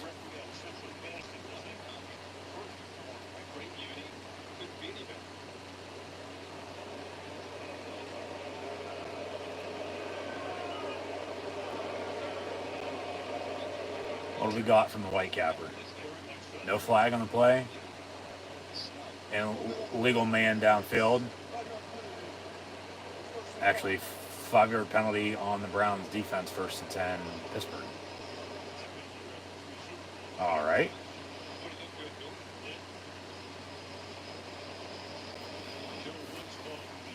Make it 1st and 5 officially. 1st and 5.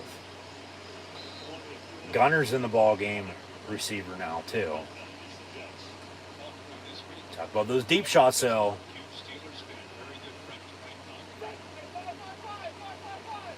Connor Hayward in motion. There's Gunner. Fake the end around him, handoff. And on 1st and 5, they'll get 4. Najee Harris keeps it up, might have 100 yards tonight. But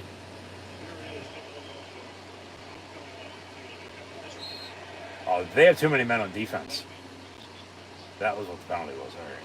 Well, now 2nd and 1 from the 40 anyway. Might jumped off sides. Hand off. Najee lowers the shoulder, and they're pounding the rock. They get another 1st down. Keep running it. Keep running it.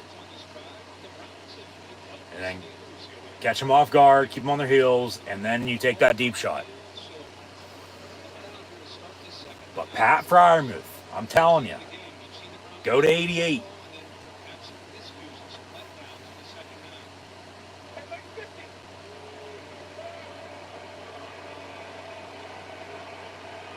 First and 10 out of the gun with the back. Najee to his right. Trubisky on the give. 2.5, maybe 3. 2nd down from the 45. Offensive line has done a pretty damn good job tonight. They have. They've been able to block extremely well, I thought. They've done, to an extent, pretty good, first 2.5, 3 games of the year on top of that. But it starts up front. You get able to run the ball. And, Najee had a good week 1. Took back seemingly last week. I get with the injury on all that. He still played, though. But now you got a 2-headed backfield. Fake the end around, George Pickens. Roll out on the screen near side. Najee Harris fucking hurdles him and gets a first down on a 9-yard pickup. And Cam Hayward, get the fuck off the field. That's a penalty. I know you want to celebrate, but get the fuck off the field. 1st and 10, Pittsburgh, after a 9-yard reception. He likes to hurdle. I don't like him hurdling this much, consistently. Like every once in a while, all right, I don't mind it, but you might get speared midair. Trubisky, all day to throw. He dumps it off on a screen back to Najee, who's going to get no gain on the play. Jesus Christ. Nobody open deep down the middle of the field. You can't tuck it and run. Najee going to come out, so Warren in.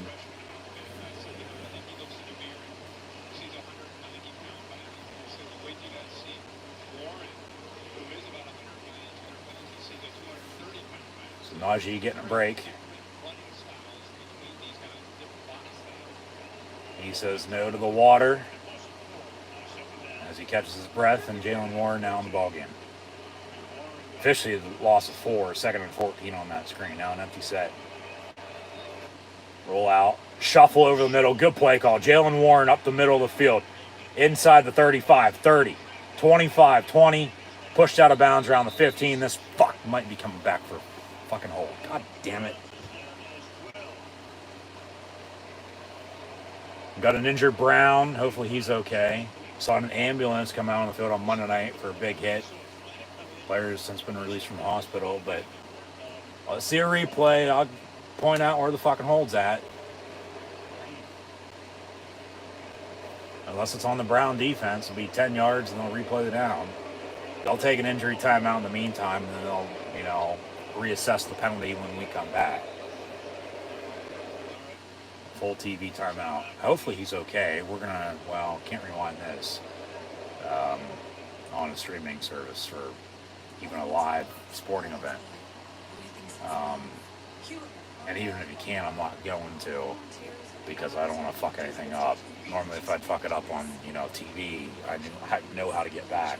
This is all brand new for Amazon on Thursday Night Football. I don't want to, screw with anything, but I'm going to have to restart the fucking game over, or, just and keep where it's at. It might show replay, it might not, because on Monday night with that big hit, even though on the play, the guy made the tackle, that's where it was hurt, I didn't see his head get literally like almost clean cut the whole way, knocked off his fucking head, off his body. Because it looked like it was, going to be an upper body injury, but more so than not, like he flipped backwards like he was going to do the worm, like he cracked. But then it was helmet to helmet, and bada boom, bada bang, and heads pushed back. I don't know about this injury because they didn't show it, but they went to him right away because he was down in pain. So got a flag on the play too, but a big first down shuffle pass to Jalen Warren over the middle. Should be Steeler ball at the first down spot at the 15, unless they bring it back for the penalty. So we'll see about that too. But commercial break, and we'll get back to it here shortly.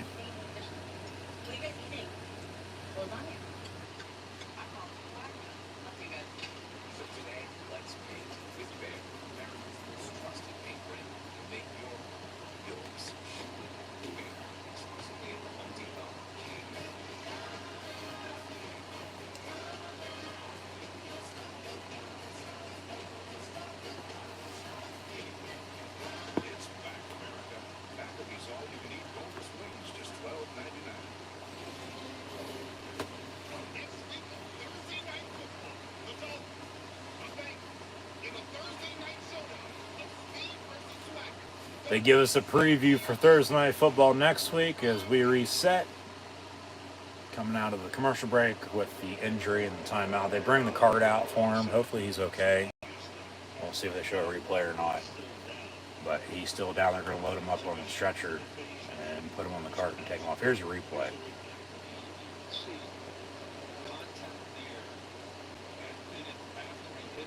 He just... Oh, maybe that's the penalty. Shook with maybe a late hit. Yeah, I don't know why he did that. That's just fucking stupid. I'm sorry to any Browns fans for that. Yeah. He got jarred back. He fell down. Probably just got the wind knocked out of him, but then you have a fucking 300+ pound lineman fall on top of him for no reason, which, once again, that's unfortunate. Once again, sorry, but hopefully he's okay. He'll be all right. But they do put his left leg in a cast, and on that big hit, he did just sort of just fall to the ground, and you could tell his left leg was like just hanging there. So he might have done something to his knee, maybe tore his hamstring. But yeah, there's a penalty that it's probably going to be on Chuk, and this is coming back. But they might say after the play though too, so it might stand, but then they take the 15 yards from where they spot him down to 15. So they do say ineligible player downfield on Chuk, not for that hit, but this is coming back anyway. So first down, Pittsburgh. We'll see where they spot this at.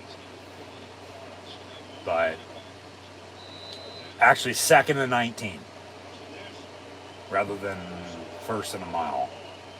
So they'll replay the down, 2nd and 19, back at the 45.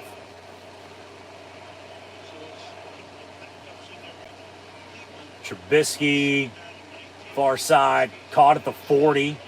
Deontay Johnson be 3rd and 4 as he steps out of bounds, so 15 yards on the reception.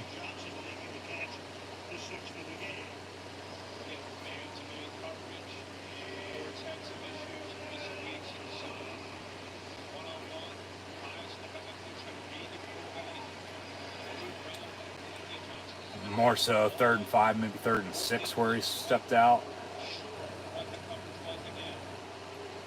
3rd and 5 from the 41.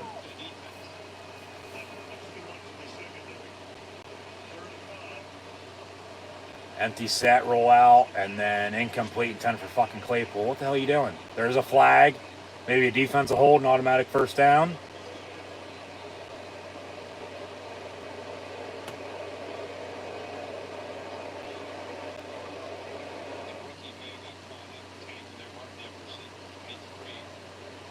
Joe Hayden wouldn't have made that defensive hold for either of these teams.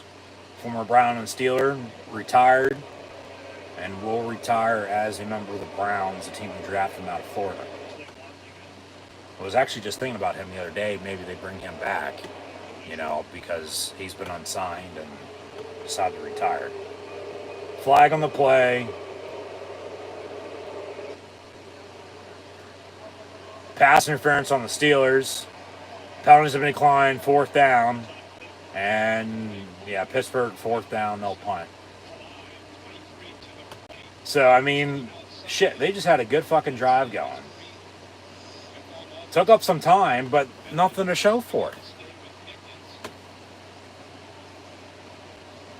I think that was a little rushed, to be honest with you.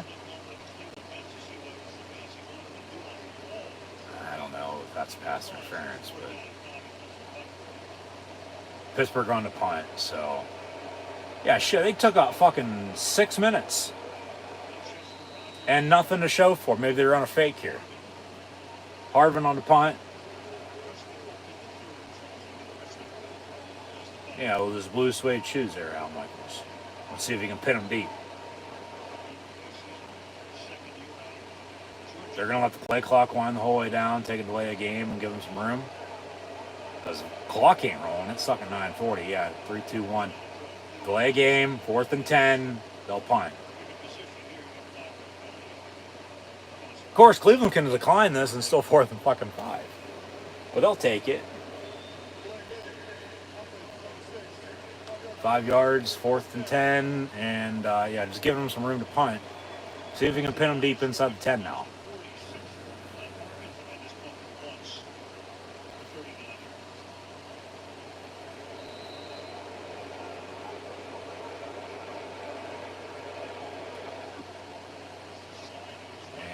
It'll be fair caught at the 14. All right, I'll take it. 1st and 10, Cleveland from there. So, Pittsburgh took up a good chunk of change at the beginning of the 3rd quarter, but no points to show for. Still 14-13. Trubisky. Pull up some stats. As the Browns will get the ball now when we come back for the first time in the second half.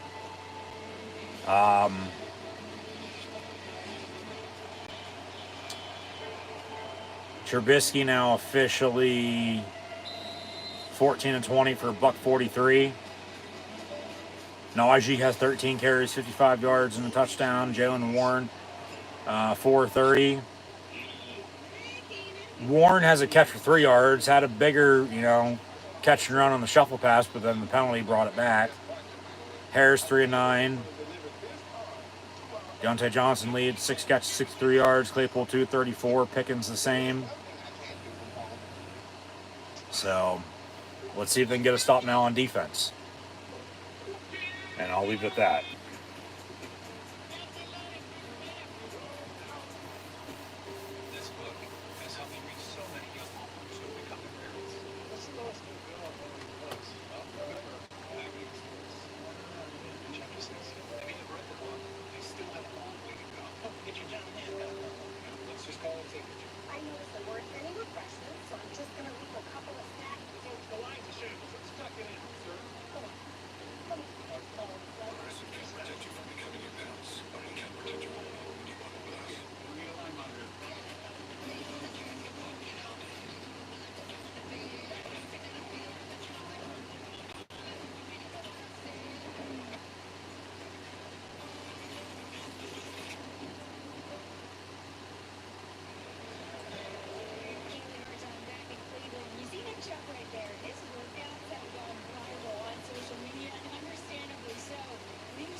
So, 1st and 10, Browns from the 14 after the Steelers punt to begin the second half. 14-13 your score. Brissett going to hand off. Nick Chubb. And they bring him down. He'll get about a yard after that, even though it should have been tackled for a loss. But that strength, just pushed him for a yard. Spillane and Bush on the tackle.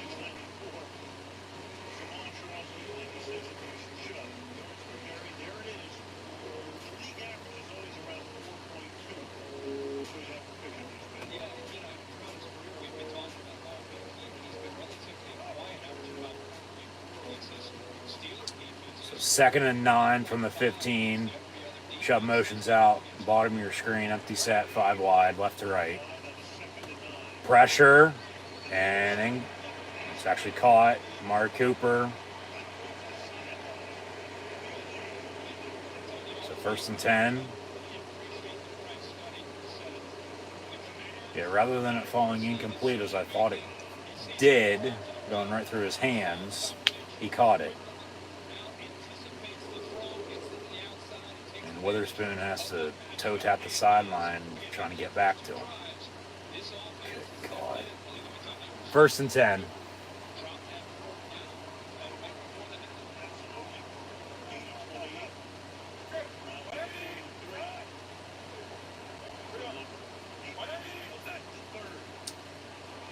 Fake the give. Dump off on a screen to the tight end, David Njoku near side. He gets a first down for 12. 1st and 10, Cleveland. They'll move the sticks again. And some trash talk ensues.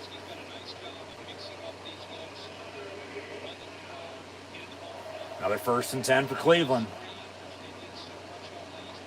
See, Pittsburgh's able to move the ball to begin the second half. No points, though. Cleveland, same thing to this point. We'll see if they can retake the lead, though. Minka's had a quiet night, too, I might add. So, they have tried to stay away from him, but it's had a quiet night. From the 45, 1st and 10, handoff Chubb. And then a tackle.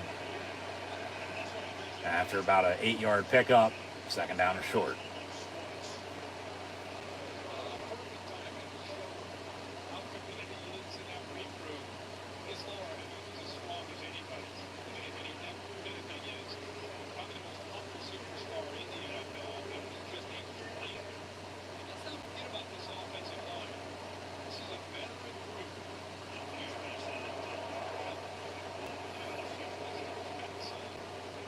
2nd and 1 officially after a 9-yard gain. Yeah, this game could get chippy here before too long. Like, maybe we will see people hit people over the head with helmets again. This is coming back for a hold. Brissett going to tuck it and run. He gets the first down, then decides to tuck and roll as a fire ensues in the backfield with a hold. So 10 yards, they'll replay the down.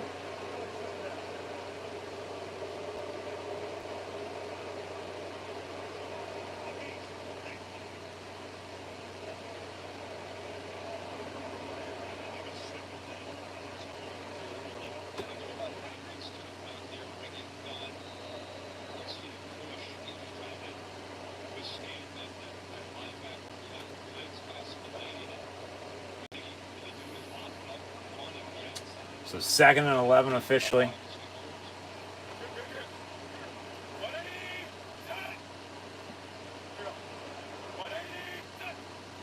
And Brissett going to hand off Nick Chubb. He'll get about half of those holding yards back. Maybe a couple more. They'll get a 3rd and 3, under 6 to play in this third. Still 14-13. So hot start.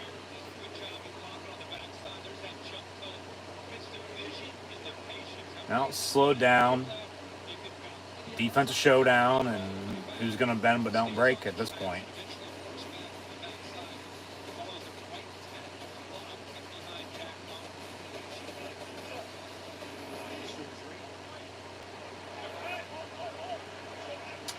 From the 38, 3rd and 3. Brissett hands off Kareem Hunt, and he'll be short. 4th and 1. As he tripped himself, and 4th and short. They'll go for this, it looks like, though. Bring Nick Chubb back in.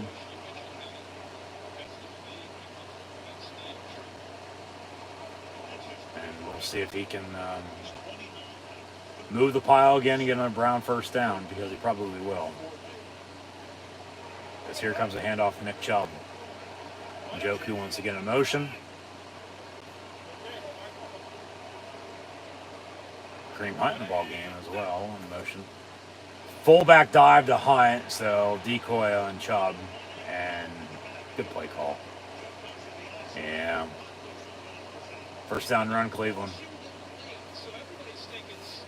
Yeah, well, a sneak or a give to Chubb, and then Hunt goes in motion, and then give it to him right as he sits.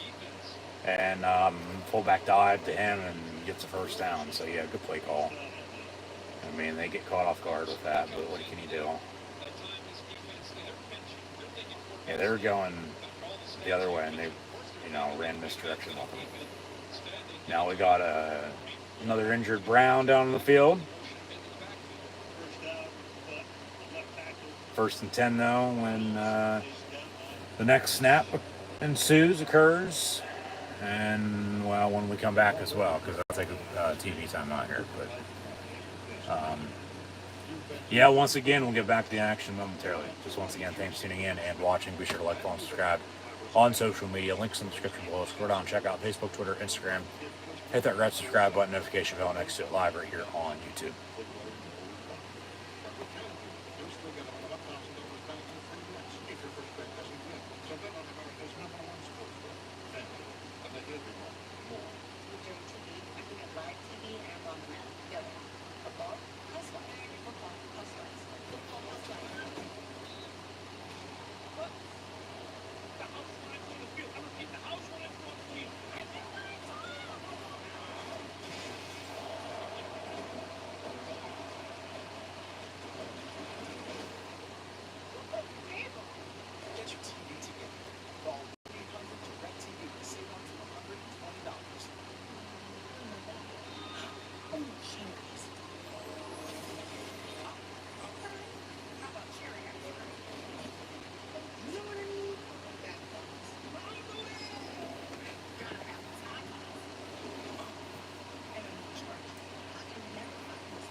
From the 27, 1st and 10, Cleveland.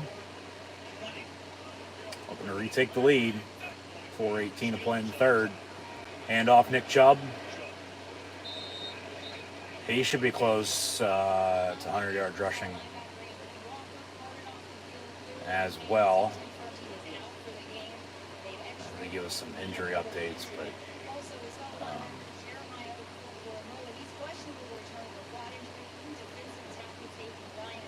they can't stop Chubb. They can't. 2nd and 7, empty set, but quick pass. Cooper on the reception, and Witherspoon on the tackle. It'll be 3rd and short for Cleveland.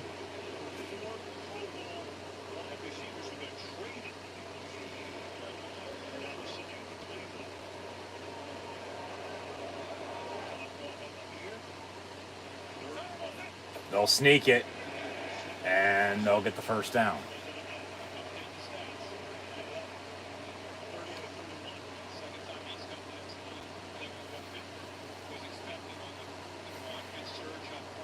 Can't stop the damn run.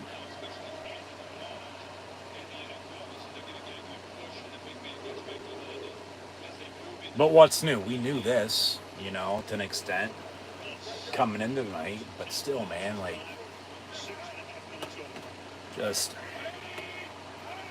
they're in a tough spot. They got to make some stops though. From the 16, 1st and 10, Brissett going to step up, pass, incomplete, hit by Sutton, as Njoku caught it, bobbled it, then the hit, and it falls incomplete, 2nd and 10. Yeah, Cam Sutton with a nice big play. Highsmith's had a quiet night too, once again. But more than anybody on defense, Minkah Fitzpatrick, I think, has had the quietest of anybody here tonight. Maybe makes a play in the red zone. Maybe picks off his 3rd interception in the end zone here. He's had 1 per game thus far at Cincinnati and last week at home against the Patriots. 2nd and 10, empty set. Brissett, pass near side, incomplete. Actually hit Witherspoon in the back, incomplete, 3rd and 10.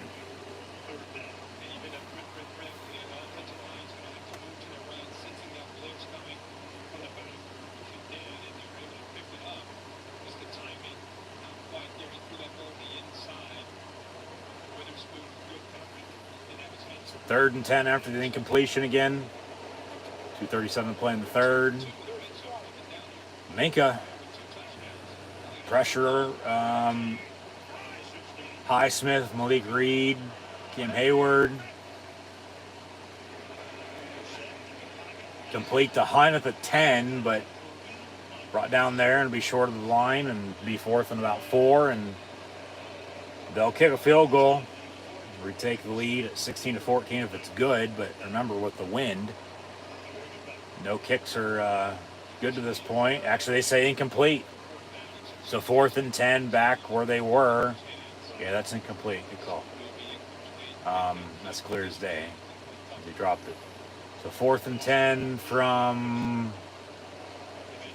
where are they at? And then I'll give you the down and distance for the field goal. Witherspoon injured on the play as well, I guess. So hopefully he's okay. Yeah, 4th and 10 from, let's fill in the blank. Where are they at? 20-yard line. So a 37, 38-yard field goal, give or take.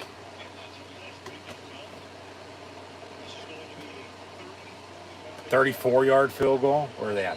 16 then?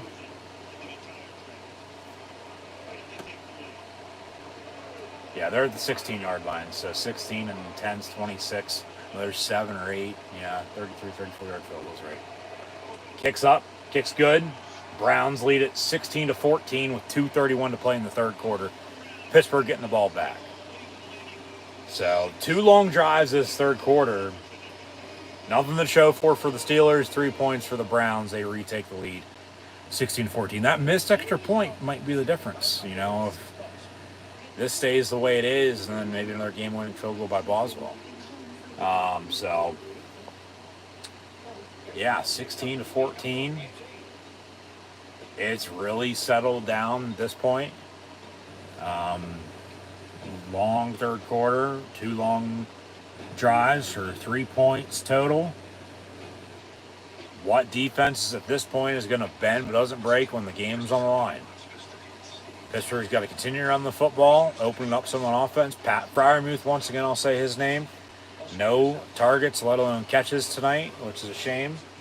Maybe the game plan was to, hold him off until late, but I highly fucking doubt that. He's done a good job up front blocking. Trubisky's made some plays, but continue to run the football. Even though you're only up 1, now you're down 2, so got to run the football, work some clock, as both teams did on this drive. Those 2 drives, 16-14 now, but run the football. Get yourself in a position that's manageable, nothing stupid. Hope to score some more points, of course, and hope to come out on top of the W at the end of the night. So we'll see what they do, but, once again, unless something, takes a wrong turn, we're not seeing Kenny Pickett once again anytime soon. Okay? It's just the way it's going to be. And rightfully so to an extent, because Mitch ain't playing half bad. But defensively, somebody has to step up, make some stops. Offensively, somebody's going to make some plays, so he ain't doing it all himself. At least they have a little bit of a better running game than what they've had. But the standard is the standard as we come back from break. Thank you. So, only head coach Mike Tomlin in NFL history without a losing season in his first 15 years. As he's the 3rd Steeler head coach in the past 51 years. And all 3 with Chuck Noll, Bill Cowher, and Mike Tomlin have won Super Bowls. Head coach with 15 plus consecutive years without a losing season. He's one of 4. And that's good company. The standard is the standard. The Steelers are one of the most loved and respected franchises out there with their 6 Super Bowls, but they're, because of that, are one of the most hated. Just like the Dallas Cowboys.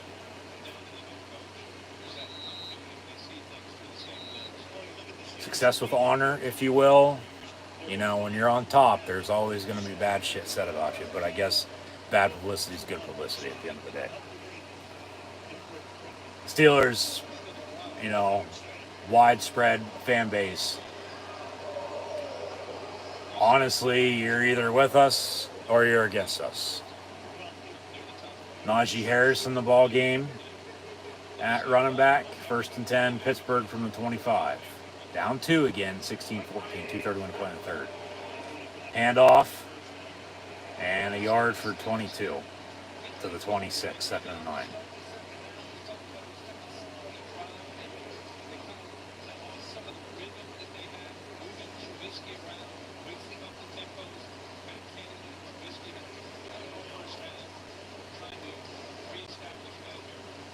Sounds like Brock Lesnar has made an appearance in Cleveland.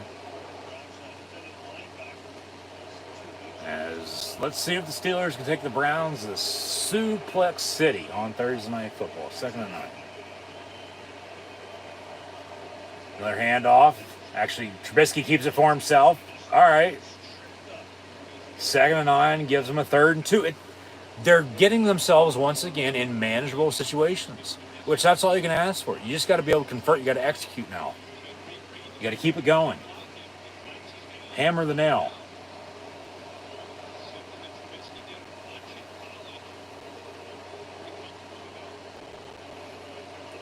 Third and 3 officially from the 31, empty set. And a deep ball near side, Deontay Johnson, incomplete. They'll punt. I don't mind it, but you just got to execute it now. You got to convert. But where the hell is Pat Fryermuth? Yeah, Najee with a good block. He got his, he got rid of it. And he still, good throw right on the money, just right through the hands of Deontay Johnson, back to not being able to catch fucking football. Jesus fucking Christ, dude. Come on. 4th and 3 from the 31. And Presley Harvin on the punt. And it'll bounce inside the 30, takes to a roll inside the 25, down at the 19 and a half, 20-yard line. First and 10 Browns from there with a minute 4 to play in the third. And they'll stick with it before we hit the end of the third quarter. But defensively, this is a big drive for the Steelers. You got to get the hell off the field, keep it at a 2-point game. If not, just give up a field goal. No touchdown. You don't want to get down double digits. Make it a 2-score game. No.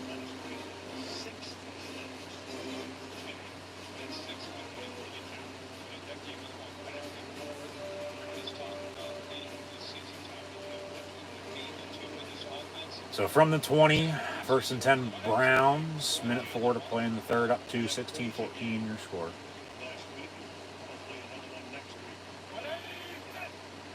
Brissett going to hand off, and with the Browns having a lead at home, they're going to run the football and run the clock and try to do the same thing the Patriots did the Steelers now. So a few yard run, second down for Cleveland.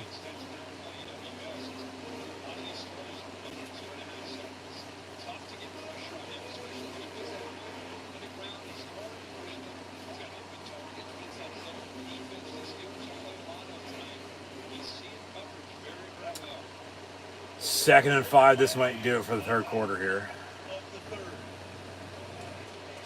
From the 25. On second and 5, Chubb on the give again. Wormley and Hayward on the tackle. So third and 2, but that should do it for the third. They'll switch ends, and with 15 minutes to play, the Browns lead the Steelers 16-14 on NFL Thursday Night Football on Prime Video. Thank you for tuning in and watching my live watch-along reactions live here on YouTube. As always, I'm your host, Encyclopedia Sports. Cool and Loop 96. Be sure to like, follow, subscribe on social media. Links in the description below. The thumbs up button if you're enjoying and you want the Steelers to come back and win. Thumbs up button, share hashtag NFL, hashtag Steelers, hashtag Browns, hashtag PIT for Pittsburgh versus CLE for Cleveland. Chat questions and comments, super chat, super stickers, super likes, and super thanks. Always greatly appreciated. And once we hit a final score, we'll give you some final stats and scores and preview, of course, what's to come.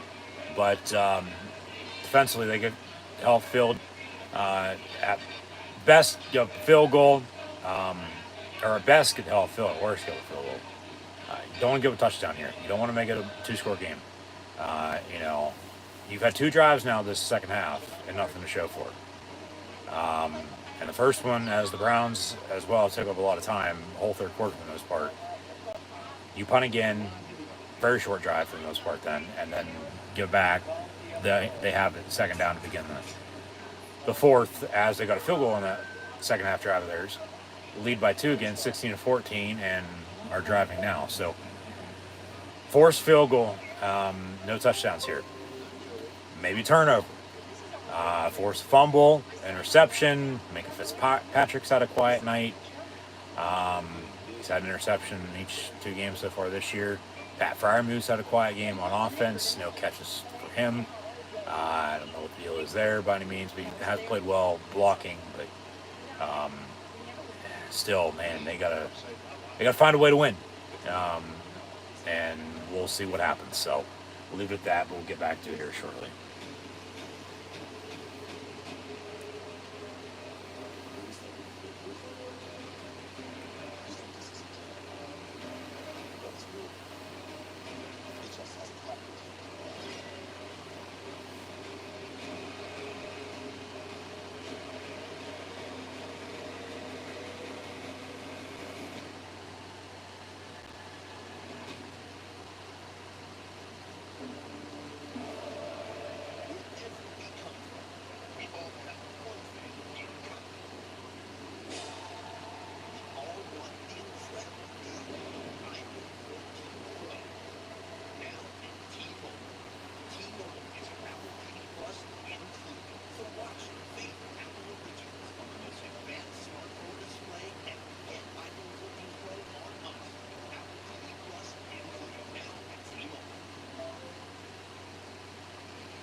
3rd and 1 to begin the 4th. 16-14 Browns. 15 minutes to play. Sneak. Maybe a tight end screen or a rollout on the play action. If not a give. They'll roll out on the play action. Come back. Deep ball. Wide fucking open. Amari Cooper. Good God. Cameron Sutton on the tackle.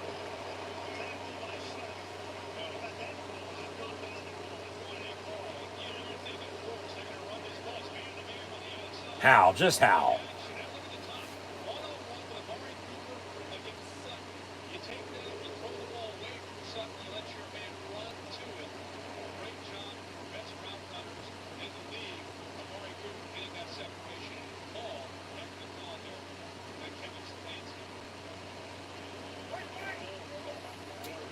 First and 10 from the 39.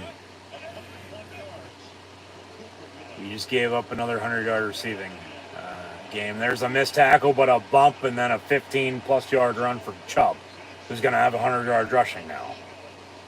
Good God. No touchdown. You got to force a kick. You got to get off the field on defense here. You got to create a turnover, too. They were trying to strip it there late, but no cigar. Maybe a hold on Wyatt Teller on Tyson Alualu. First and 10 from the 23. Give to Kareem Hunt. They can't stop the fucking run again. God damn it. Devin Bush and Miles Jack on the tackle. Second and short for Cleveland. Good God.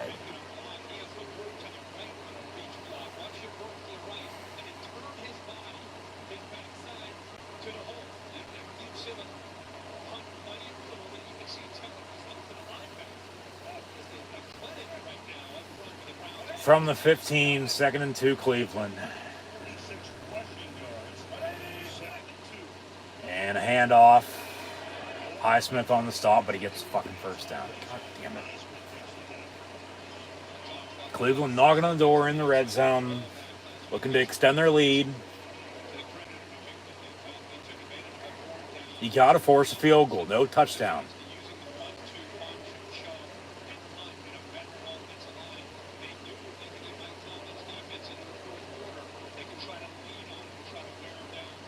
Got to stop the run. Watch the play action, though. David Njoku, potentially. 3rd and inches. They'll sneak it, and he'll get another fucking first down and then some. Good God.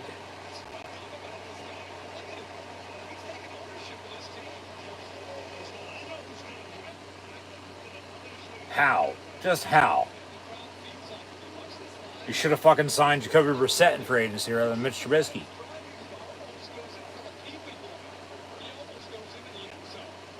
Because he's looking, like the Browns are still going to be in contention once Deshaun Watson comes back. But if Watson, comes back healthy, yet the Browns are still playing like this and in good position, why would you change quarterbacks? You keep running the hot hand. Only Browns would do that. They'd, bench their perfect starting quarterback and, favor Deshaun Watson. And it's not rightfully so because they're paying him all the money. But then you don't want to, like what a change of events that would be. You don't want to bench your starter then at that point. Put him in, or bench him, put somebody else in who, might not be as good, even though, he is. Like it's situational. 2nd and goal for the Browns at the 3. Under 11 to play. And another handoff. Kareem Hunt going to bounce it. Lower his shoulder. Be brought down at the 1. Awkward landing for his left leg. Hopefully he's all right. Looks like he will be. Gets up, but tackled at the 1. 3rd and goal. They've been able to convert on 3rd down tonight, whereas the Pittsburgh Steelers haven't been able to. They've been getting into manageable situations and haven't been able to convert. Browns, same thing, but they've been able to convert. So, 3rd and goal, they'll probably fucking punch this in if I'd have to guess. This crowd's going to come alive if they do. Yeah, 3rd and goal from the 1.5 officially. Another handoff. Kareem Hunt, but they make a stop at the 1.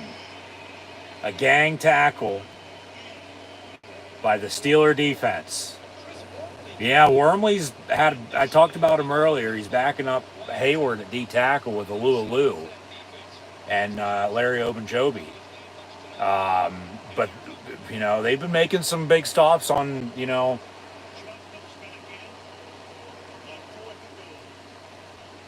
whatever down and distance. He's made some big tackles tonight. He has. They're going to go for it on 4th and goal. I mean, why wouldn't you? Here comes a sneak out of the eye, probably. No, fullback dive, handoff. Nick Chubb will bounce and then spin into the end zone. Touchdown, Browns. So if he wanted to got it, okay, turnover downs. Pittsburgh has to drive literally length of the field. You kick it. You go up 5. It's a 1-score game. You, don't get anything. It's still 16-14. But touchdown, 22-14. Going to go for 2 or going to keep it at 9 with the extra point. And it starts up front. Yeah, he went high. LeVar or Pozlesny would have made that hit. And then he spun and then got in. 8. Make it 9. Almost blocked it. Almost with the knuckleball. Spun no good. But yeah, 23-14 your score.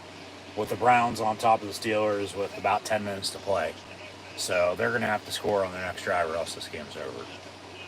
They're going to need at least a field goal, if not a touchdown.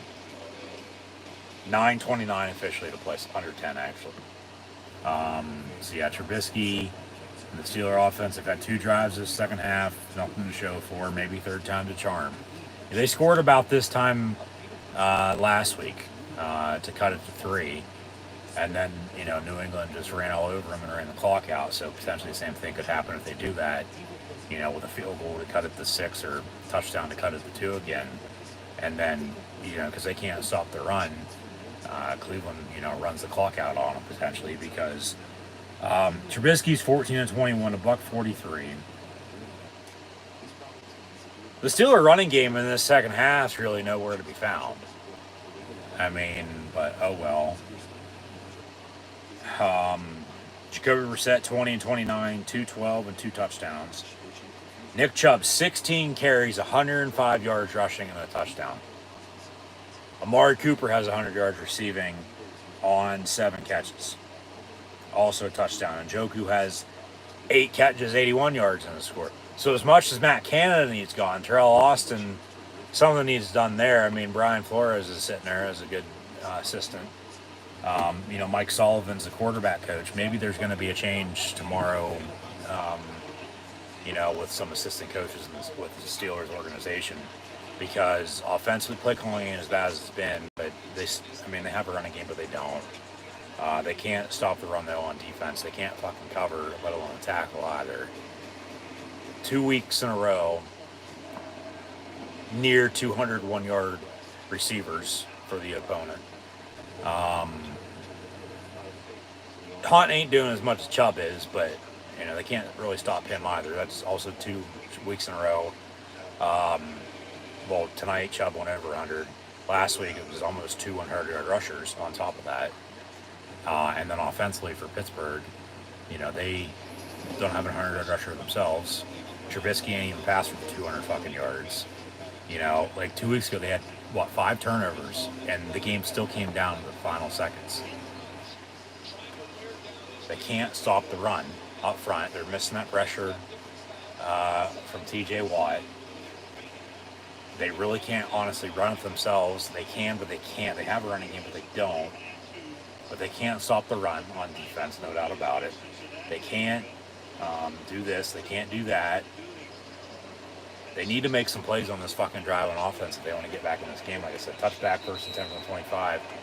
They got to at least get a field goal, if not score a touchdown, to cut this lead to 6 or 2 with, under 10 to play, 9:29. They give us upcoming schedules for these 2 teams. We'll get into that later on. But that goes until the end of October is when that goes to week 8. And then the trade deadline is going to be right around then too. So, injuries, players not playing good. I mean, let's see what teams do. But Najee Harris on the give, and he trips the line of scrimmage, no gain on the play, 2nd and 10. And they're in no fucking hurry to do anything either. They're down 9 with 9 minutes to play, no gain on the play, and they fucking are walking around, thumb up their ass, not doing a damn thing about it. Like, what the fuck is going on?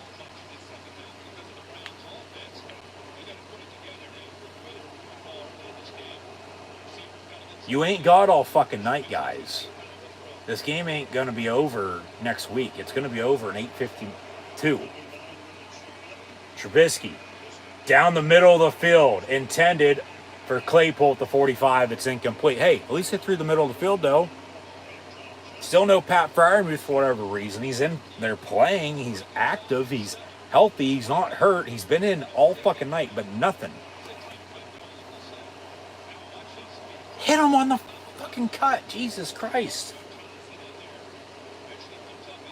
Good defensive play. Jarred the ball loose. It's incomplete, 3rd and 10. But if anybody, checking it down, he's been wide fucking open all damn night and running the ball. Like, just, oh my God, Mitch. Why you gotta be such a fucking bitch? From the 25, 3rd and 10. And make it 3rd and 15 with a false start. And now they're going to shoot themselves in the foot even more. Good God. Kevin Dotson. Come on, guys.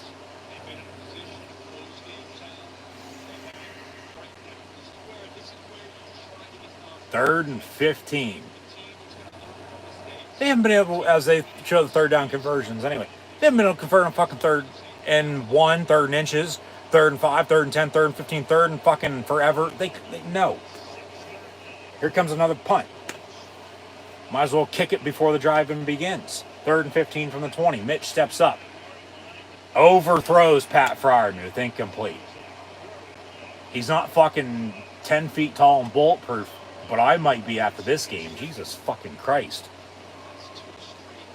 3 straight 3-and-outs, Herbie. Not 2, 3 straight 3-and-outs. They punt once again. It's a 60-minute game. Game ain't won at halftime, up 14-13. You got to play a fucking full second half, guys. Jesus Christ, Harvin on the punt again. You got to get off the field on defense. You got to get a turnover. They score a touchdown here, game's over. Field goal might be doable with, Browns blown late lead. You're down 12, 2 touchdowns, comes back. But they haven't shown shit to, do anything anyway to, get the ball downfield. Back to, 3 yards and nothing. Actually, on that drive, it was 0 yards and a penalty. 4th and 15, they punt. So, my God. Talked about change on Sunday after the game. Talked about change throughout the week. Here we are tonight on a short week. And once again, nothing's changed. You abandon the run. You shoot yourselves in the foot. I mean, at least they're taking some shots. Good defense by Cleveland, no doubt about it. You got to respect that, okay? As much as you don't want to, you got to respect that. But you can't put yourself in a hole and expect to get out of it with no help, all right? When you've done nothing to show that, you can get out of that hole if you're by yourself. 3 straight punts, 3 straight drives, 3 straight punts for the Steelers in the second half. 60-minute game, not 1 at halftime, even though you're up 14-13. You go up 13 unanswered now. And if they score on this drive, this game's over. Field goal's doable, all right? Field goal could be doable, but once again, nothing to show for. Don't want to get too far ourselves because they wouldn't fucking score 14 unanswered anyway to win it that way. As much as, that would be,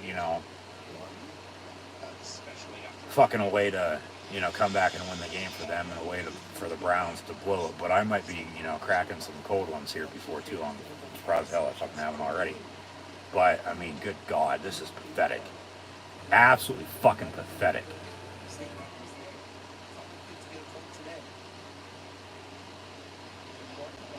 So they got to get off the field on D. They got to make some stops. They got to stop the fucking run. Nick Chubb, Kareem Hunt. You're getting beat on the play action. My God. Looking like fucking Ray Charles and Helen Keller out there on defense. Can't hear, can't see, can't cover, can't tackle. You're down 9, 8:32 to play, 1st and 10 Browns. Jesus fucking Christ. From the 39. They might run the clock out just like New England did on them on Sunday. They can't stop this run. Jameer Jones on the tackle. Be second and about 8.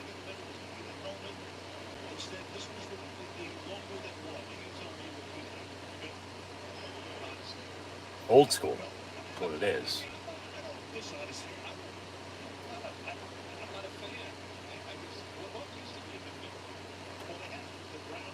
The Browns helmet, yeah, their main logo.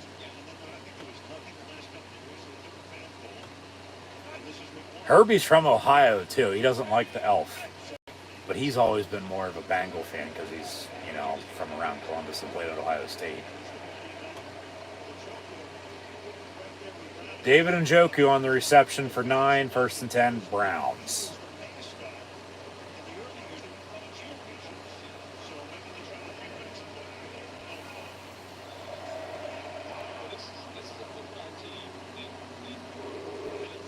And dog pound starting to get loud. They're going to keep it simple. They're going to work as much fucking clock as they can, and you don't say.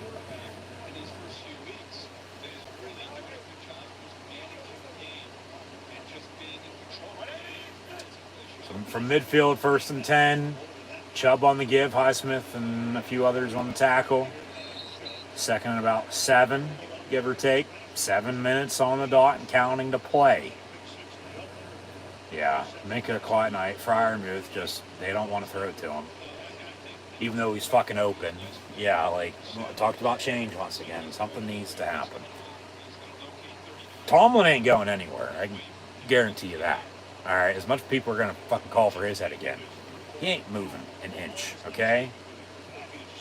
You win some, you lose some. Flat out, they're getting fucking beat tonight. At least in the second half because they can't stop the fucking run again.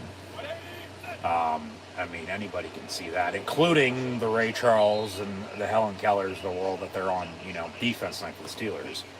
Make a tackle in the backfield for a loss on that play. Highsmith, 3rd down, Cleveland. But they're missing Watt off the edge once again, no doubt about it. But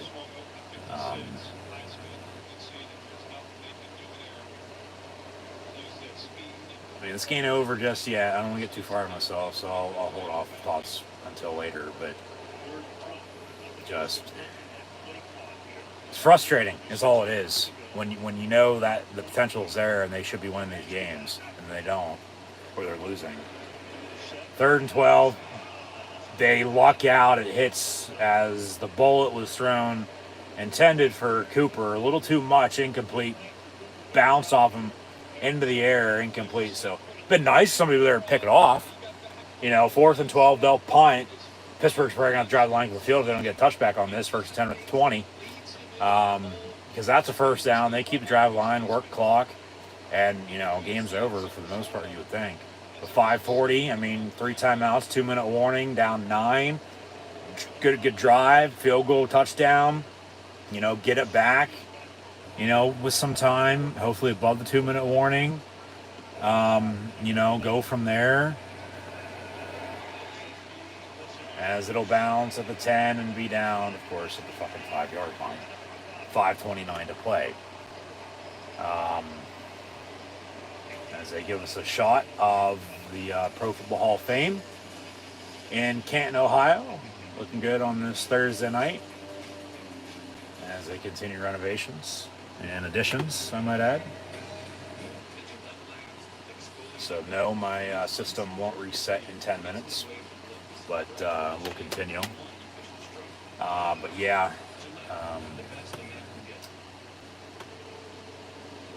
there's still a chance. So Jim Carrey must not be, far off. man, just why does it always have to fucking be like this? Why? Um,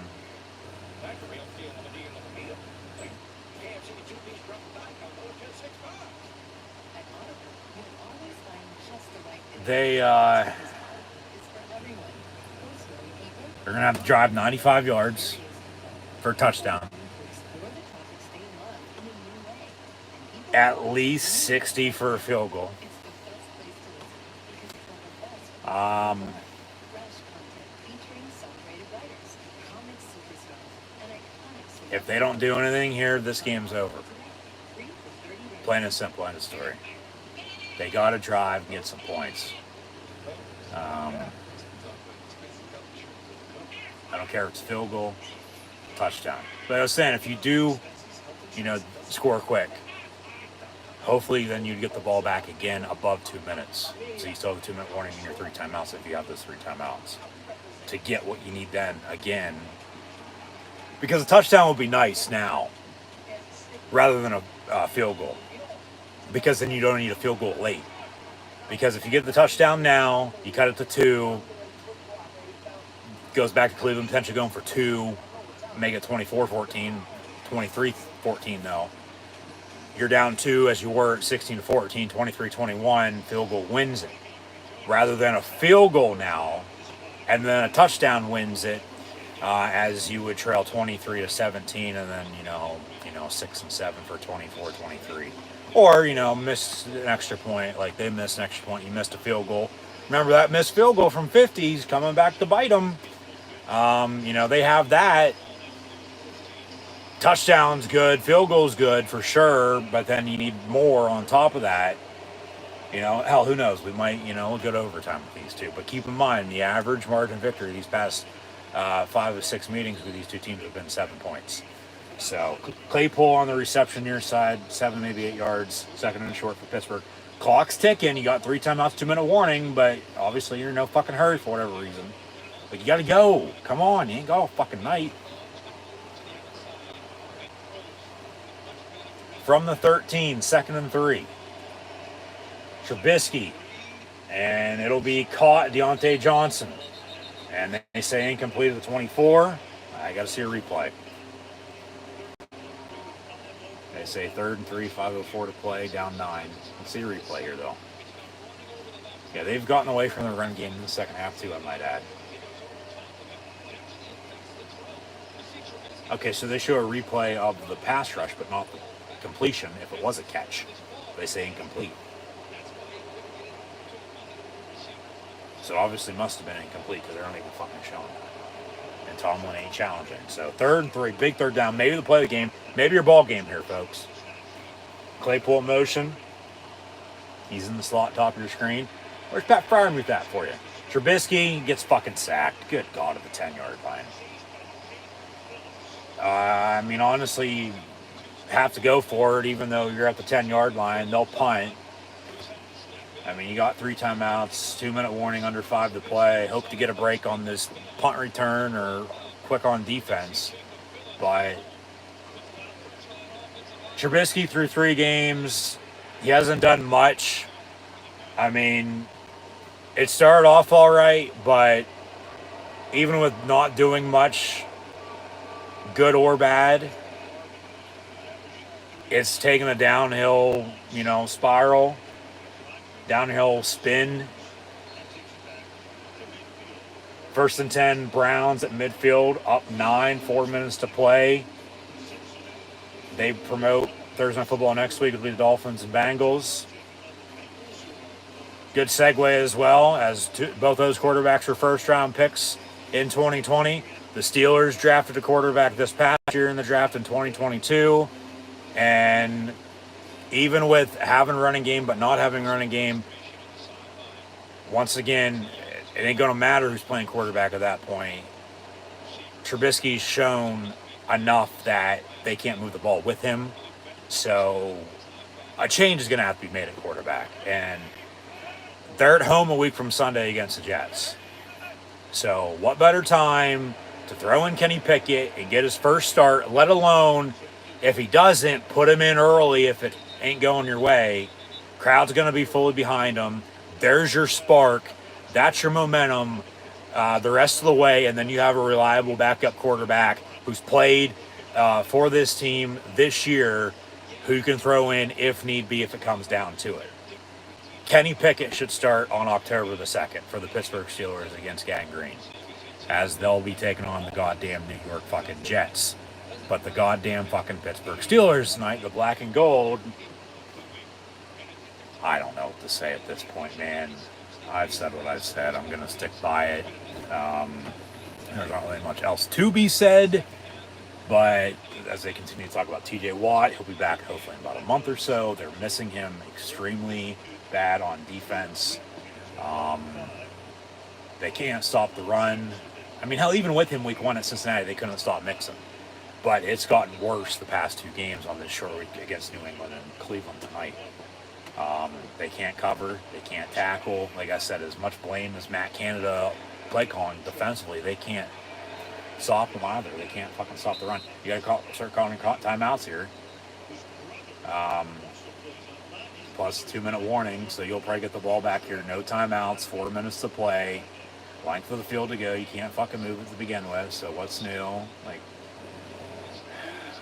just, it's frustrating. You know, very fucking frustrating. So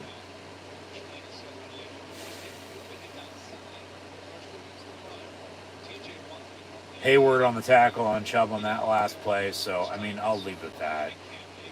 They obviously did not draft Kenny Pickett to let him sit, even though, you know, reports said he's going to be sitting all year. You're at a fucking crossroads right now. You're not playing, you know, that bad, but you're not playing that fucking great either.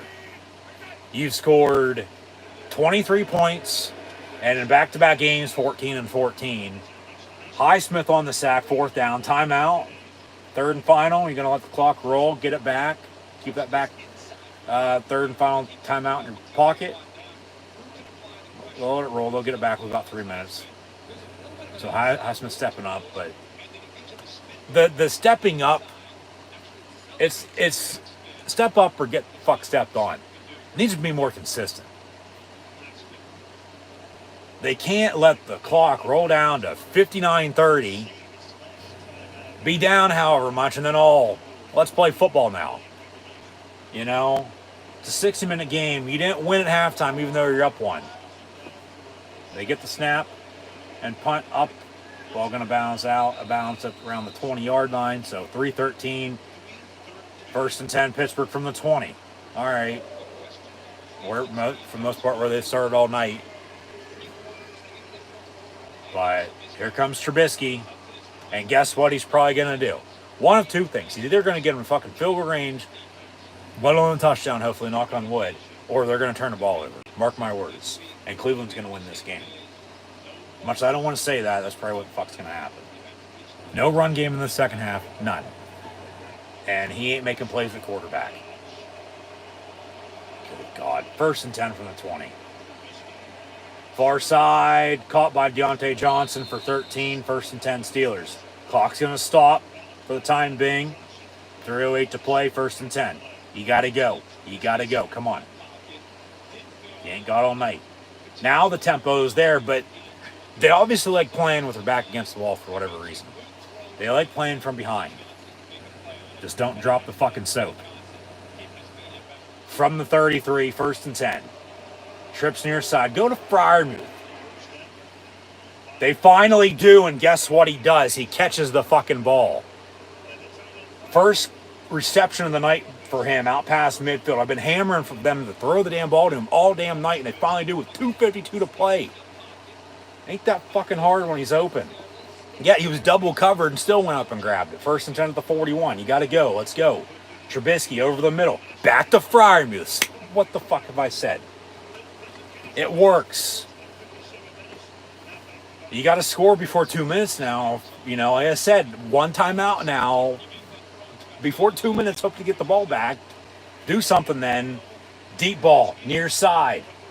Intended for Pickens, and it's, of course, picked off. Was he inbounds? Oh, no. Incomplete. Only 1 foot inbounds. Incomplete. No interception. Steelers will maintain possession 2nd and 10 after the incompletion. We'll see a replay. They say incomplete on the field, though. So we're going to have to find indisputable evidence to return it. Pickens on the reception, or on the target, excuse me. Almost want to, maybe a little bit push off. Yeah, he's out of bounds.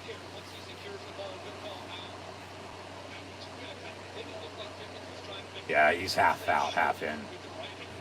And he's going to have 2 in anyway. Which he would have after he rolled, but just you want the tempo, don't do anything stupid then. They wait to the final drive to go to Freiermuth. And then back to Pickens at the 20, be 3rd and he breaks a tackle. It's at the 22 is probably where they're going to spot him at, so 3rd and 5, 3rd and 6. And that'll take us to the 2-minute warning. Unless they get it off here. 2-1, they get it off. 3rd and 5 from the 21. Far side, incomplete, no flag. There's a flag. All right, I'll take it, thanks. Intended for Deontay Johnson. They say offensive or defensive, that's the question. 1:57 on the dot to play. This will be the 2-minute warning. We got a flag on the play. All right, so they'll probably offset if there's 2 fouls, 1 at the line of scrimmage, 1 at the goal line. So they'll replay the down 3rd and 5 because there'll probably be a fucking hold and then the pass interference. Yeah, fouls by both teams, so they're going to offset. Illegal shift on the Steelers. And not everybody was set. And then pass interference. So, yeah, replay the down. 3rd and 5 from the 21 as we had the 2-minute warning with 1:57 to play. God damn. Can we at least stick with it and not take a commercial break here? It looks like we will. And here's your ball game, 3rd and 5 for the Steelers. They're going to give us some games to watch on Sunday, as it sounds like everybody's working for the weekend. I'm not going to be watching football, but we're going to be watching football. And we'll have live watch-along reactions of that Packers-Bucks and Sunday Night Football matchup with the 49ers and Broncos. Monday Night Football is Cowboys-Giants. I'll get to that slide next. And we are Penn State with Saquon and Micah. Whoever made that graphic probably went to school in University Park, if I'd have to guess, and now works for Amazon.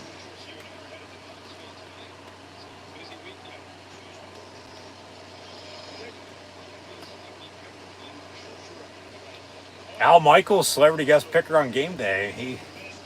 He says no to that.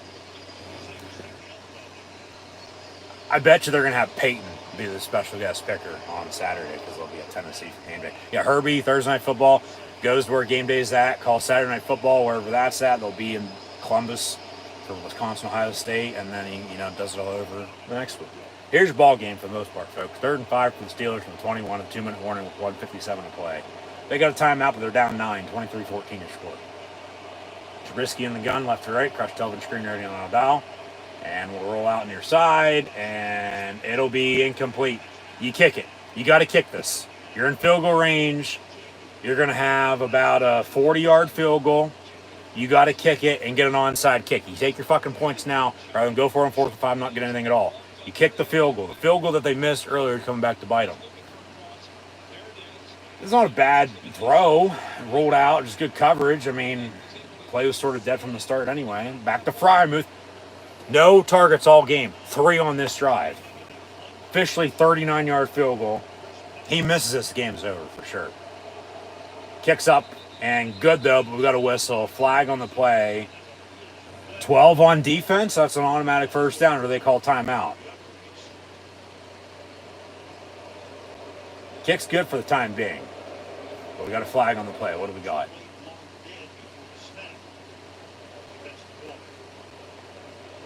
$12 on defense. That's a first down. 5 yards. How's it 4th down? It's 4th and 5. That's a 5-yard penalty. It's 1st and 10. You got to fucking measure this then. It's 4th and inches. Now Pittsburgh's got a decision to make on to go for it or kick it.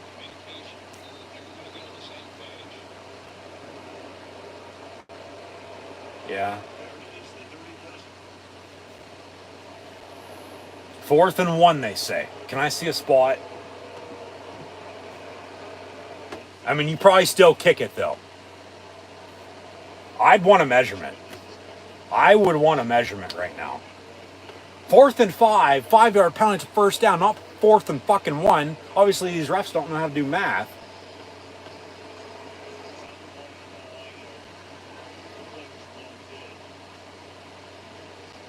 So no field goal. They take the points off the board and decision to make.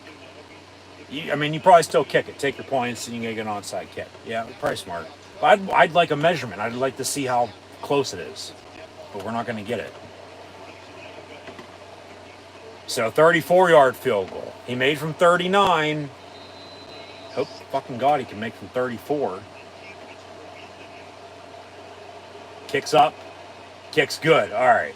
Minute 48 to play. 23-17. And if they have that 50-yard field goal that they missed earlier because of the wind, hooked wide right or last second, they're down 3 right now. All they need is a field goal to tie if they'd get the ball back here on an onside kick rather than a touchdown to win it. But yeah, I want a few explanations the past week from these refs against the Steelers, no doubt about it. With the special teams aspect, the third phase of the game.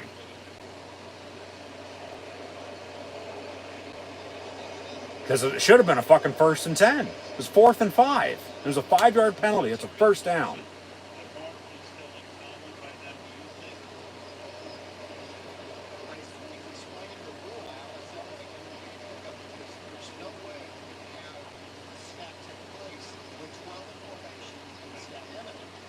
But it was 4th and 5, though. That's the thing. It should be first down, not 4th and 1. And then they re-kick it, which they did.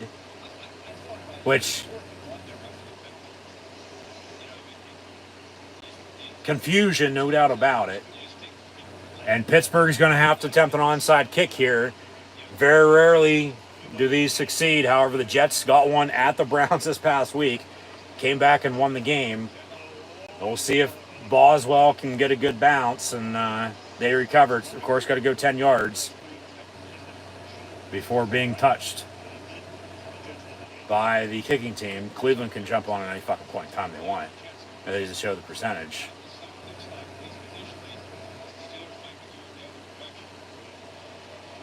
So they'll kick off from the 35. Here's the onside kick, and if they don't get it, this game is over. Because they only have one timeout under 2 minutes to stop it. Boswell onside kick near side. And get on it, Pickens. It rolled out of bounds. Flag on the play. They're that fucking close. You gotta be kidding me, man. Browns ball, 1st and 10. Good God. Are you fucking serious? I mean, they had their hands team out there. He was just a split second late on jumping on it. And it got kicked out of bounds, which you can't kick the ball out of bounds. That's a penalty. But this is a penalty because, well, it went out of bounds. Kick out of bounds. Even though it went 10 yards, neither team recovered, it looked like.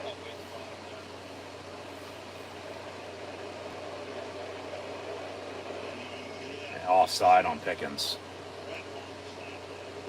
So it ain't going to stand anyway, even if they would have recovered. And the game's over. Cleveland 1st and 10, and Pittsburgh going to have a timeout to stop it. And Browns will win it 23-17. God damn.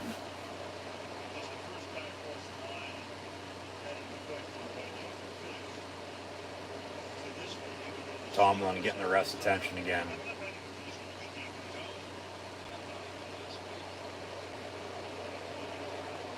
But all Cleveland has to do with a minute 46, I mean, they might run it here a couple times. But take a few kneel downs, and that's that. And the week on starts off on a sour note. God damn. And they start 1-2, just like they did last year, to close out September.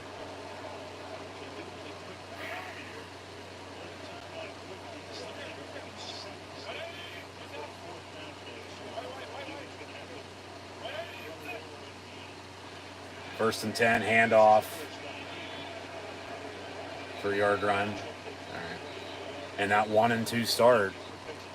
The win week 1 against a powerhouse in the AFC against the Bills and Bengals past 2 years, and then the losses against two teams last year, the Raiders, and then the Patriots this year. They both made the playoffs last year, and then week 3 against a divisional opponent, the Bengals, and now the Browns tonight.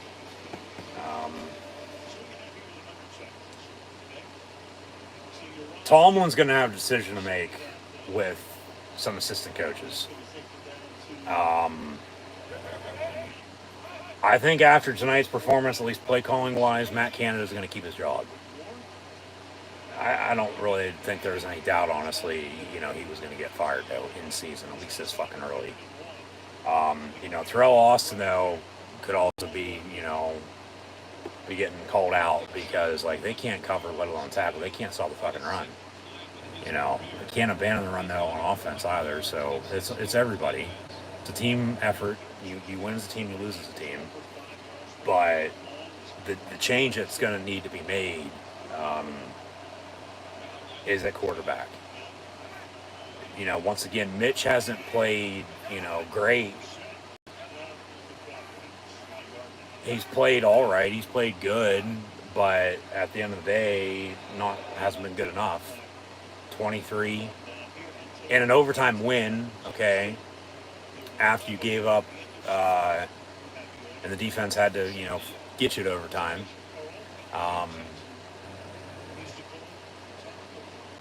The timeout, delay game, 3rd and 1. Defense had to, get you to overtime because you blew the fucking lead. You had 5 turnovers at Cincinnati, and you win as time expires in overtime, or unless you tie.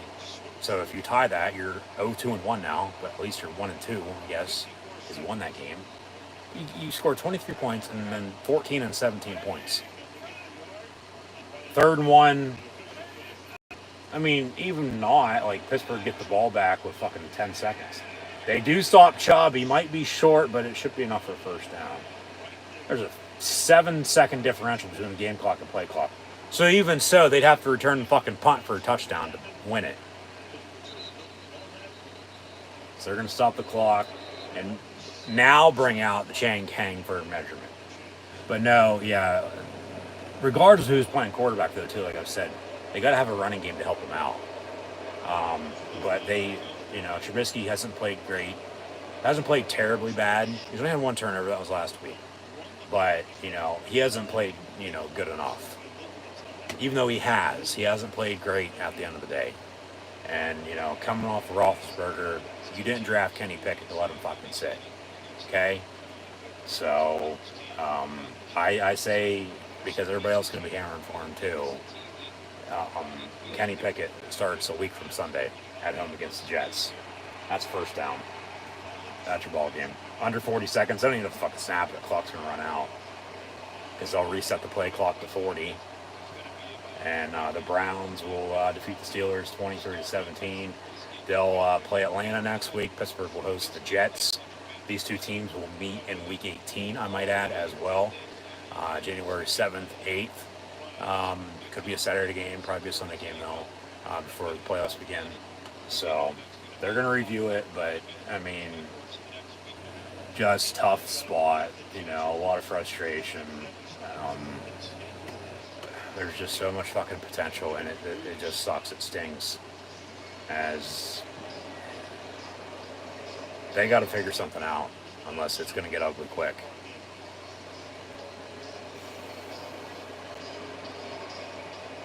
More disappointed than anything with the frustration.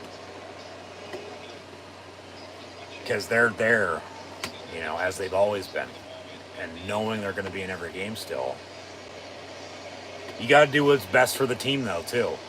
And potentially moving forward, if that still means Mitch starting, okay, so be it. People aren't going to like it, but, maybe you switch to Kenny Pickett, who has not played yet this year. Played in the preseason. all quarterbacks in the preseason look good for the Steelers, including Mason Rudolph, who surprisingly not yet hasn't got his head bashed in at the Browns on a Thursday night, but there's still time.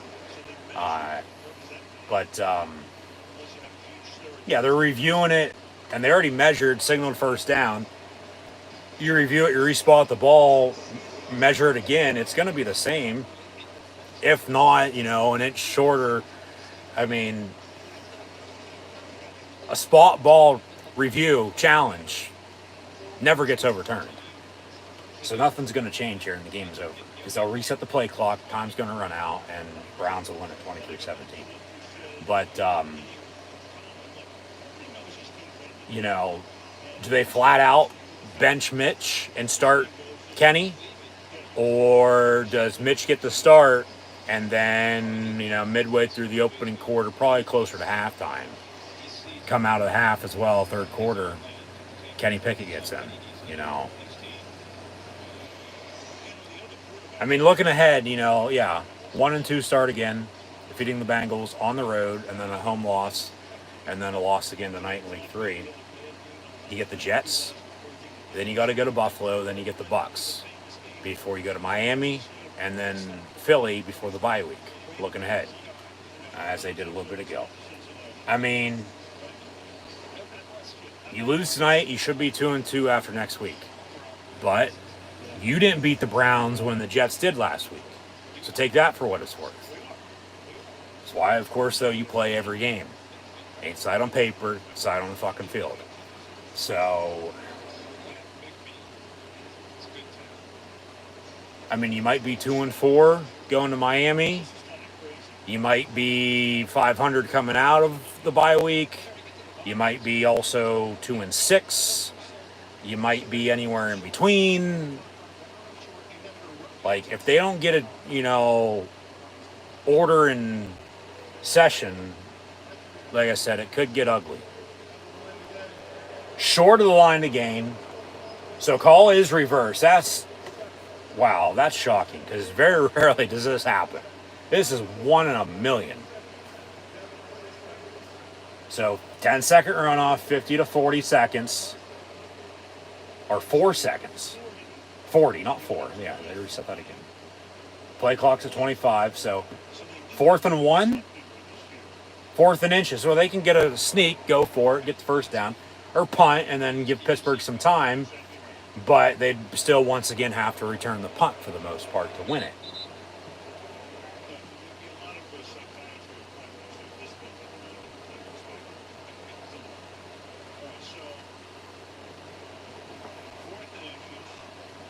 Fourth and inches, they're going to go for it. Here comes a sneaker, handoff to Nick Chubb, and they'll get a first down probably. Now, if they get off the field, well, there's 14 seconds in between. Yeah, you don't snap it until you have to. Maybe even try to draw them off sides. Smart football.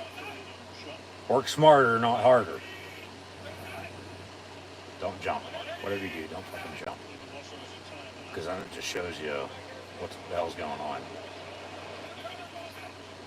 Delay game. Timeout. 14 seconds. They call timeout. So still 4th and inches. 14 seconds. And they get the first down. The game's over. They're going to kick it. Or he's going to punt it. All right. Remember, the Steelers have almost blocked a few punts tonight. Now would be the fucking time to do so. Maybe a fake punt, though, by Cleveland. I mean, if you kick it, because they're in field goal range, right? Right on the outside. Talk about special teams. You don't want a disaster to happen here. Browns had it happen to them, though, in primetime against the Ravens back in, I believe, 2015, if I'm not mistaken. Gunners back deep to receive the punt, no muff. But you basically got to return this punt or, have it be downed real quick, and then you got to heave it, play hook and ladder. Looking ahead, 4th and inches. They'll boom it away real quick, and it'll go out of bounds at like the 2. 9 seconds. They'll spot it at the 4. So 9 seconds and no timeouts, down 6. So you're telling me there's a chance?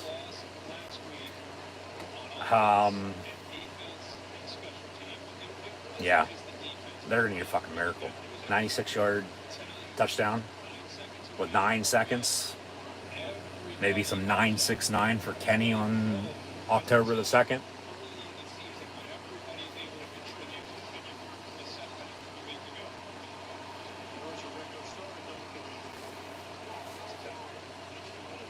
Here we go. Here's your ball game.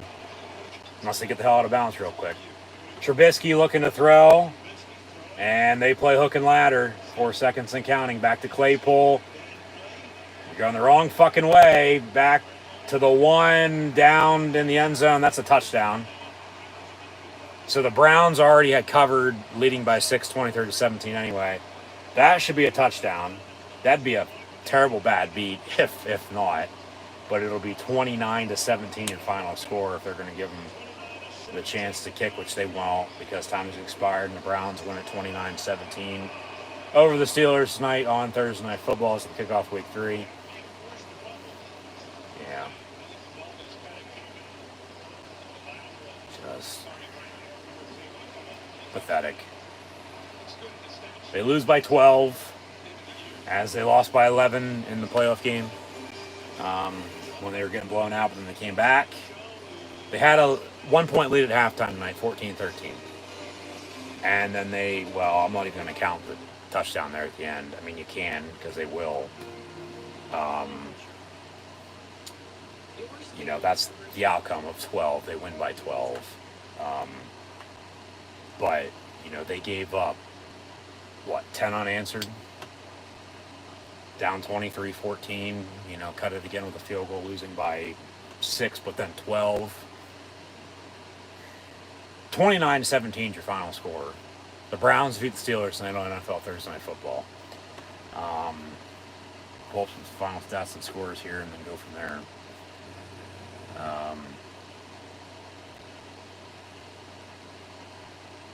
Frustrating, disappointing.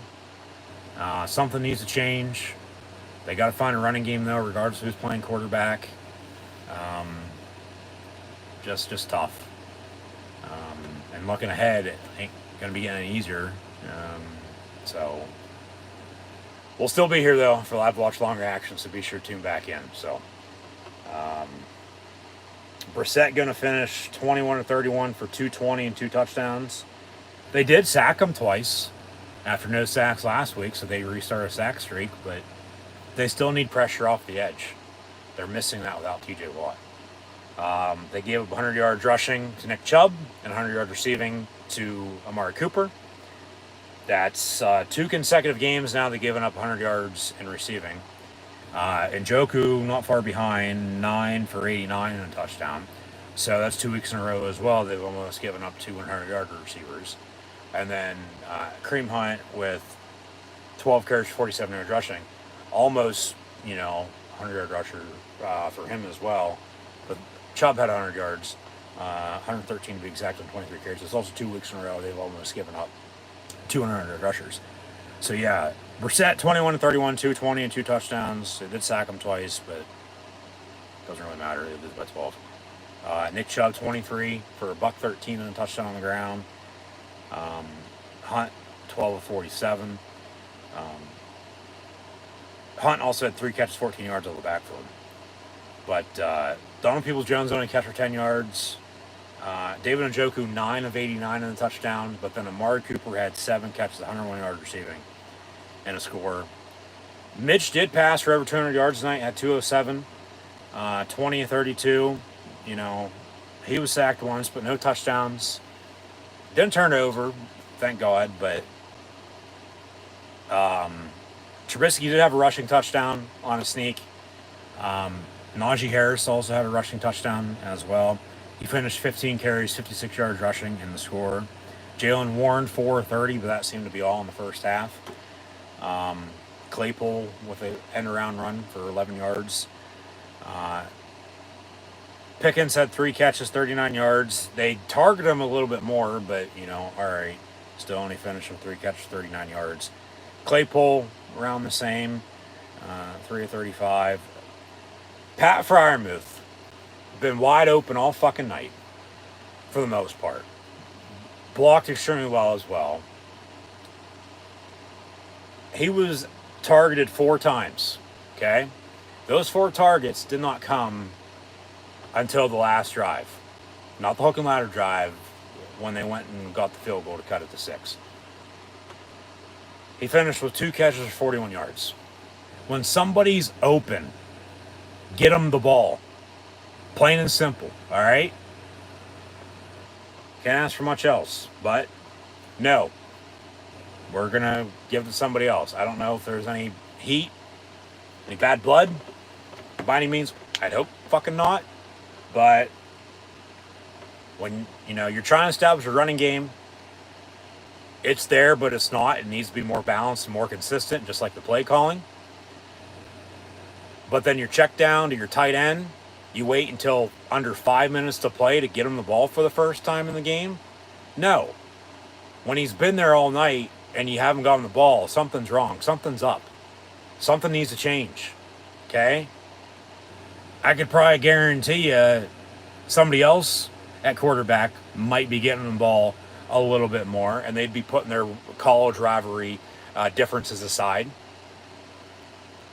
Fryermuth, 2 catches, 41 yards. 2 big catches. They finally threw him the ball. Guess what? He caught it. They went back to him. He caught it again. You got to give him the chance. If you don't give him the chance, he can't do anything with it. And then they waited until, nothing at the end to give him football then at that point. Which, okay, they drove and then got the field goal. But then, they can't get off the field on D. They do get the ball back with 9 seconds. They got to go fucking 96 yards. They'll hook and ladder. And then it's a, touchdown for the Browns as time expires, and they win at 27-17 once again. And then, Deontay Johnson did have 8 catches for 84 yards. The rest, to an extent, they let him play. Penalties were 5 for 25 and 5 for 24. So those were split. Cleveland controlled the clock, though, and that was the difference. Time of possession. They won that battle by a good 13 minutes at 36-23. Pittsburgh, though, they could not convert on 3rd down. They were 1 of 9, where Cleveland was 6 of 16, but then also 3 of 4 in fucking 4th down. So they couldn't get off the field.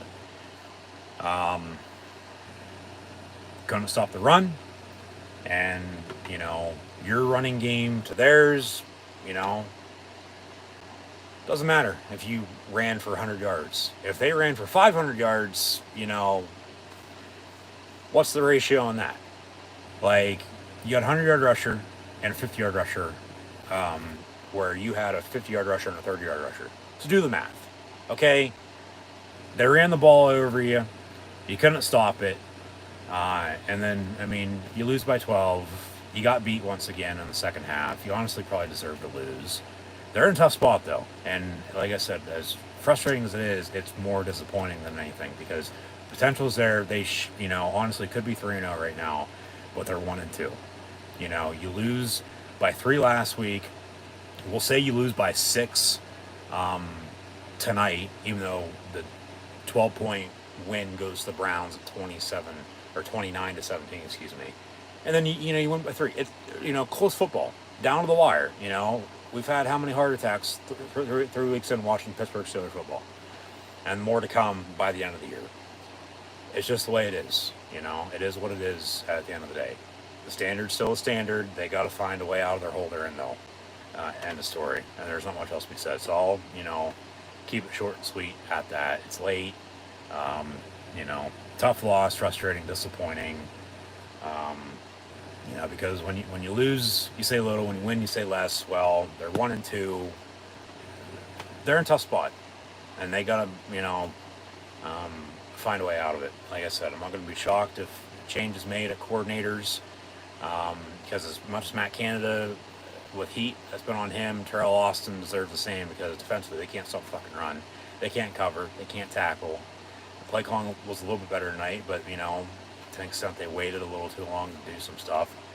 Got away from the run game in the second half as well. But then, once again, you didn't draft Kenny Pickett out of pick in the first round this past year in the draft for no fucking reason. He's not the next coming of God at this point. But he can't be playing much worse or better than Mitch Trubisky at this point. So a change needs to be made, and hopefully we're going to be seeing Kenny Pickett. Even though I highly doubt we will. I mean, I'm not going to be shocked, but I think I am going to be more surprised when that move's made, especially if it's an outright benching and then starting before next week. Like, keep the Jets guessing. Like, don't announce your starter until whoever's running on the field a week from Sunday. And if it's still Mitch Trubisky, okay. Crowd ain't going to like it because they're back at home. And then they got, 2 home games in 3 weeks there before they go on the road before the bye week. And then, maybe you put Pickett in the middle of the game, like I said earlier, closer to halftime, maybe come out of the half. Unless he doesn't get the start, one of those. Just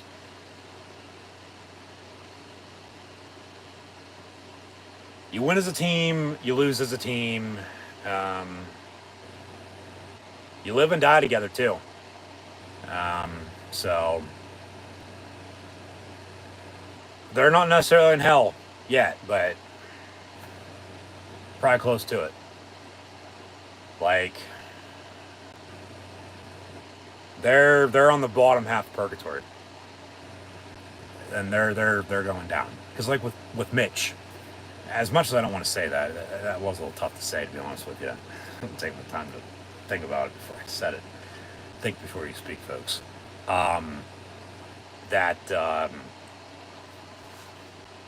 With Mitch at quarterback, like I said, with Pickett, you have him back up, you draft him for a reason. He honestly probably can't play much worse than Mitch is, but the thing is, with Trubisky, he's not playing half bad. Hey, in the meantime, on SportsCenter, Mike Tomlin press conference. If you can't slow down Chubb, man, you can't beat this group. Yeah. And we kind of knew that, and we didn't get it done. And so we got to own the outcome, and we will.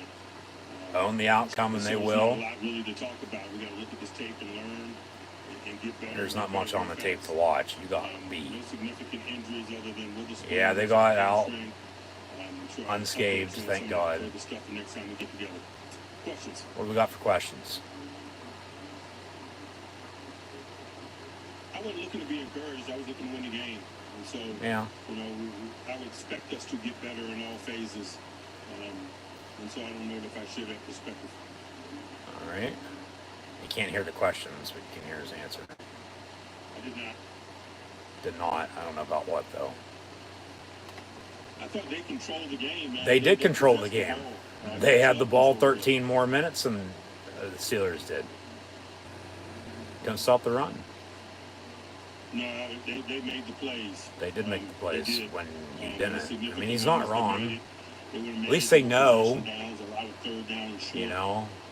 It's usually a high probability for conversions. Browns are probably saying, well, you can really, that's kind of the story of how them piss down your leg on the way home, but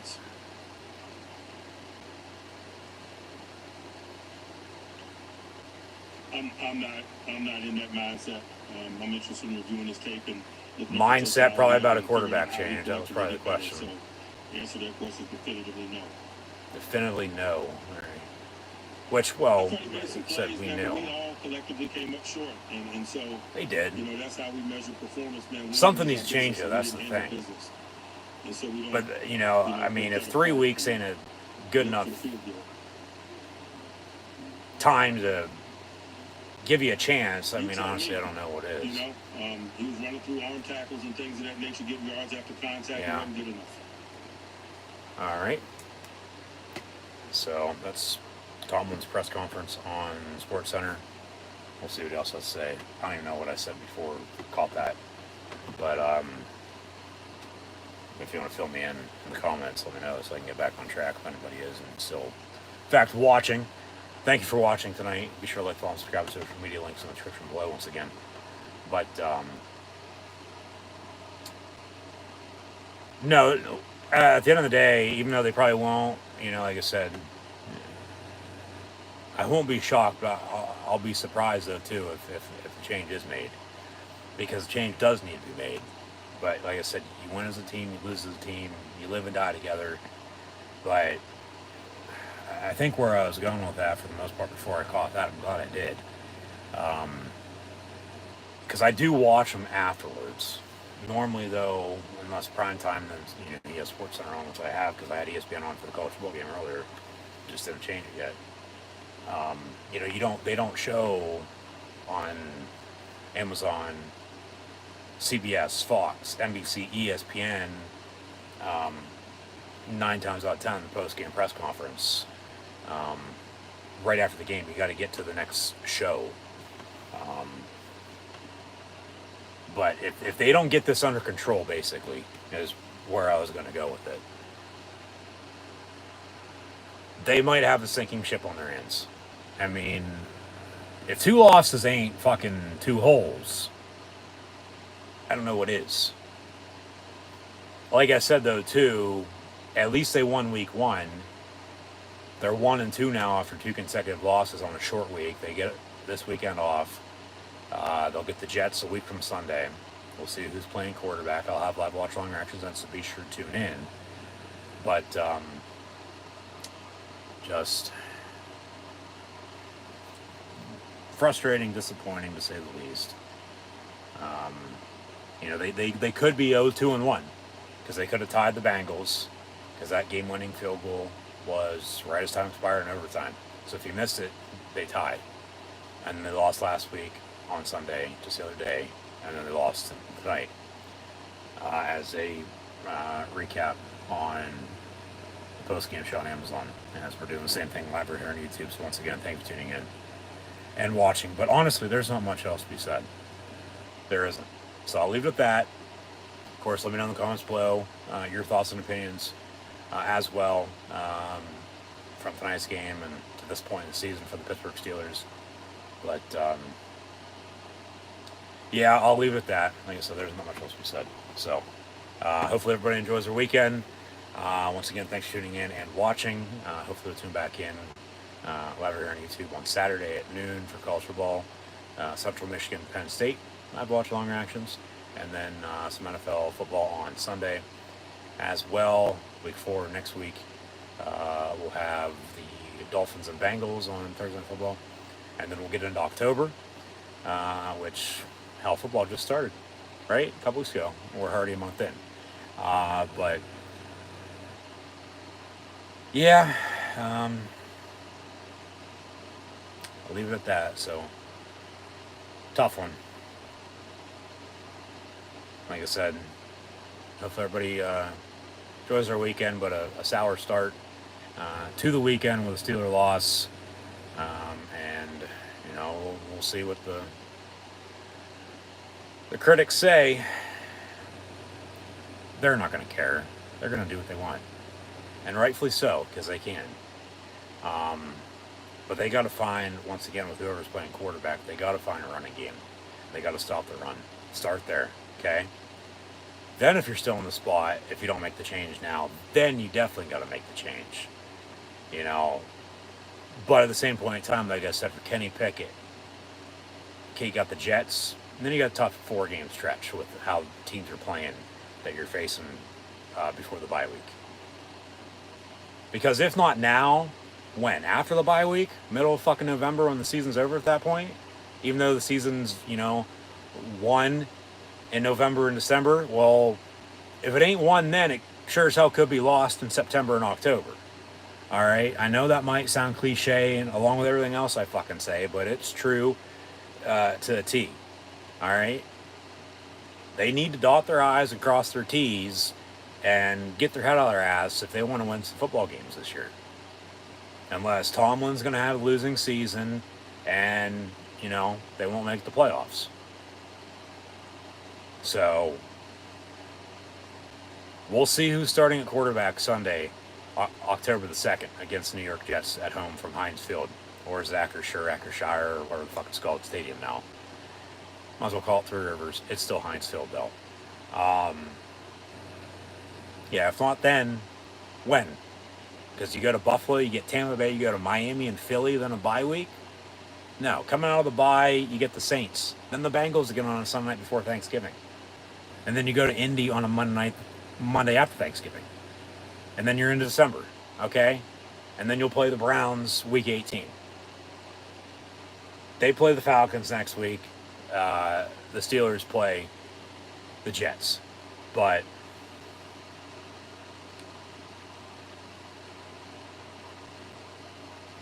I've said my piece. Like I said, I don't really think there's anything else that needs to be said. I've said what I've said, and I stand by it. So you can agree with it, disagree with it all you want. I don't really care. They're not going to care either. So there's that. Just hopefully, next game, they put 11 on defense, 11 on offense, and 11 on special teams. Defense wins the championships. They've been close in these 3 games. Offense ain't showing much. Something needs to change, and we'll see if Kenny Pickett's outright starting or gets thrown in during the Jet game a week from Sunday. But tonight on Thursday Night Football to kick off Week 3, the Steelers lose at the Cleveland Browns, officially a 29-17 final score. After a late touchdown as time expired on a fumble on the hook and ladder play to end the game. They're actually showing the Mike Tomlin presser on Amazon, something they did not do last week. So they're obviously still working their kinks out. What do we do post-game? Because last week it seemed like real short and sweet. But the standard's still the standard. And at the end of the day, they just got to find a way to win. They're in every fucking game. They're making plays as much as they're not with giving up everything. They're still there. There's still hope. And, the thing is, you want to talk about overreaction. This is all true to an overreaction, though. With just, being a fan, knowing the team, watching every game, not an outsider's point of view, looking from the outside in, say for, another team around the league. It's still early. It's a long-ass season. They started 1-2 last year and made the playoffs at 9-8-1. Okay? But what I'm saying is, though, if something doesn't change soon, especially with the upcoming schedule and who you're playing versus who you're not playing and what you're doing versus what you're not doing, etc., I think you get the fucking point. Hope so at this point. With as much as I've talked about it tonight and, 3 games so far this year, that, something needs to change. Technically, what that is, well, we sort of know what that needs to be. But what they end up doing, that's a totally different story. So, play it by ear. It is what it is. We're not in charge. They are. We got to live with it, just like they do, one way or another. As much as it hurts and stings for us, it's got to hurt and sting even 10 times worse for them because they're the ones playing and not coming through. And then, we're disappointed because they lost. So, yeah, just a tough one. But it's still early. It's not even October yet, even though it's going to be next weekend. But as the season's won late in the year, if it's not one, you're not in the middle of the pack, like I say, all year long, could get out of hand. You could lose it, here now, and then you're done for. And then, you want to make sure you're in every game. You want to make every game not necessarily memorable, but I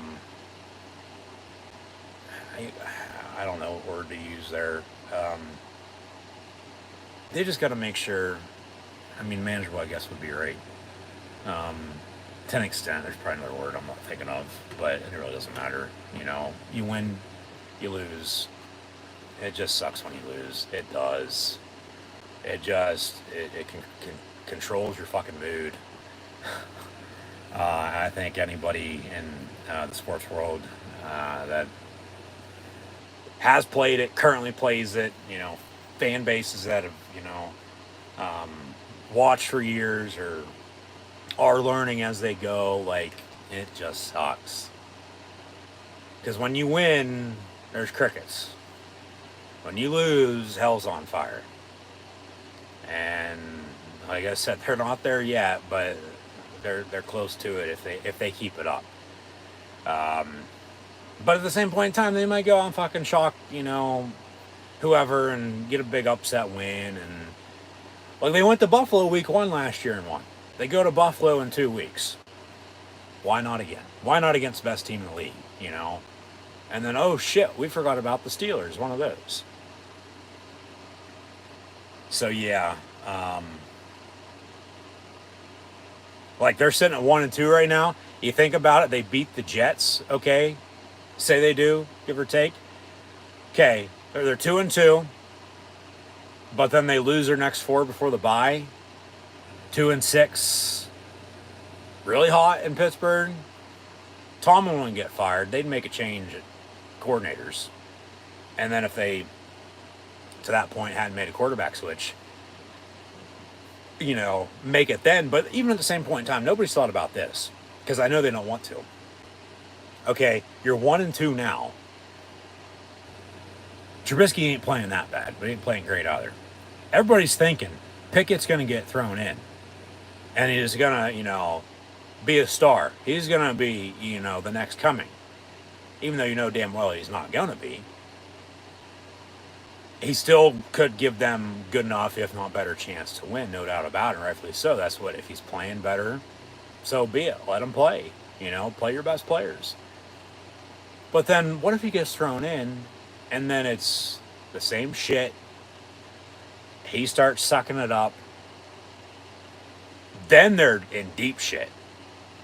Like, you're talking the Browns, the Lions, the Dolphins, to name a few other teams could probably be added to that list. What Seattle's probably going to do this year. The Giants the past few years, have been. And the Steelers, you don't want to be in that spot. But they also, in between Bradshaw and Ben, went through a time where they were still good, and making the playoffs and Super Bowl appearance, but not what they were in the 70s. And now after 18 years, another 3 Super Bowl appearances, 2 wins. That time has sort of rolled back around, it seems like. And hopefully it just won't be for as long. But just a tough one. So like I said, might as well get all off my chest now when I can, because they won't play until a week from Sunday. I'll still have NFL Live Watch On reactions this weekend on college football on Saturday, so be sure to tune back in. But what's this comment that just rolled through? I want to read this. I had said at the start of the year, I don't know if you're a Browns fan by any means. Good question, too, by the way.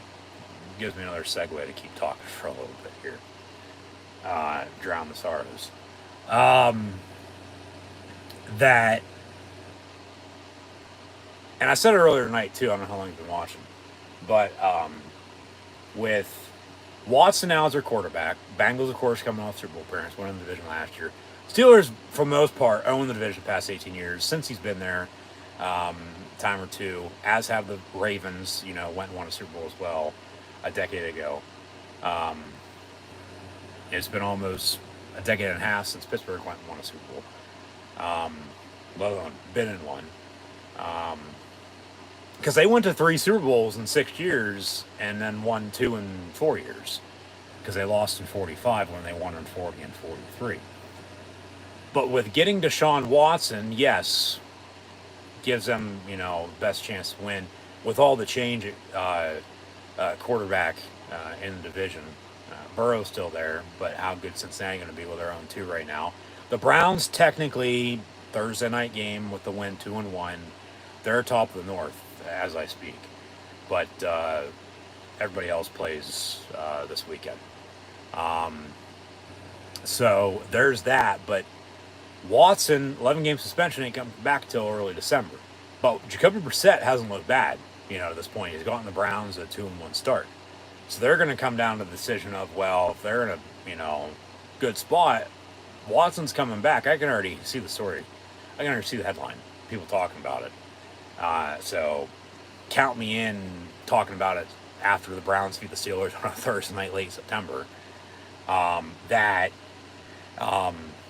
if when Watson comes back, because he will, and hopefully he's just healthy, you keep Brissett if he's playing this good. Now, of course, he might stumble. Everybody's going to stumble at some point down this year. Everybody does. Nobody is perfect, just like we aren't as humans. But then, like, if he's red hot, you put Watson in, or you sit him. I mean, it'd be a total Browns move to sit him, and then Watson comes in and they suck it up and then struggle down the stretch and miss out on the playoffs or lose in the playoffs or just something of that disaster type. But yeah, no doubt about it. I've been saying that not for as long as some other Steelers fans have, no doubt about it. But I've said, though, regardless of who's playing quarterback, they got to find a running game. They got to be able to stop the run, because they can't. Anybody could see that. So, the Browns win it 29-17 once again on Thursday Night Football. Odd score with that late touchdown. So technically they lose by 6, but they lose by 12 at the end of the day. You win, you lose. It sucks. It just absolutely sucks when you lose. But, I mean, of any team, most recently, I think the Browns, know that they're starting to get out of their dark shadow, though, that they've been hiding behind for a while now, it seems like. So, they'll meet Week 18, as mentioned. That'll be January the 7th or 8th. Either Saturday or Sunday, that Week 18. Probably on a Sunday, like I said. But Pittsburgh coming up a tough stretch. With Cleveland playing Atlanta, Pittsburgh's got the Jets, but then after that they go to Buffalo, get Tampa Bay, and then they got to go to Miami and Philly before the bye will be closed around early November once again. So, as I said, if not now, when? If not now, when? But they still got to find a running game, because with Pickett, he honestly can't be playing any worse than Mitch is. But Mitch ain't playing half bad, though, either. Play calling, though, needs to improve. Defense, they need to cover, they need to tackle. You win as a team, you lose as a team. So I've said what I said. I'll keep it at that. So I'll sign off. Just once again, thank you for tuning in and watching this evening my NFL Thursday Night Football, Pittsburgh Steelers at Cleveland Browns, live watch long reactions, live right here on YouTube. So that'll do it for myself, your host, Encyclopedia Sports, Cool and Luke 96, live right here on YouTube. Hope everybody this upcoming weekend for more college football and NFL live watch long reactions. Be sure to subscribe if you haven't done so already. Notification bell next to it as well, so you can stay up to date. But that'll do it. The Browns defeat the Steelers tonight on Thursday Night Football to kick off Week 3. Your final score, 29-17. Cleveland will be in Atlanta, whereas Pittsburgh will host the Jets a week from Sunday. So, once again, thanks for tuning in and watching, and I'll see everybody this upcoming weekend for more live watch long reactions live right here on YouTube. Here we go, Steelers, though. Got to keep that mentality, because the season, even with a 1-2 start once again this year, just as it was last year, they still made the playoffs. So, Rome wasn't built in a day. Sometimes it takes some people, some teams to get over that hump. It takes them a little while longer. They're in a good spot, but they're in a tough spot. So we'll see what they decide to do moving forward. But sucks when you lose. They do just that, unfortunately, though, tonight. And the Browns win it once again, 29-17. Thanks for watching, and I'll see everybody later on this weekend and the next weekend as well for more Penn State and Pittsburgh Steelers live watch long reactions live here on YouTube.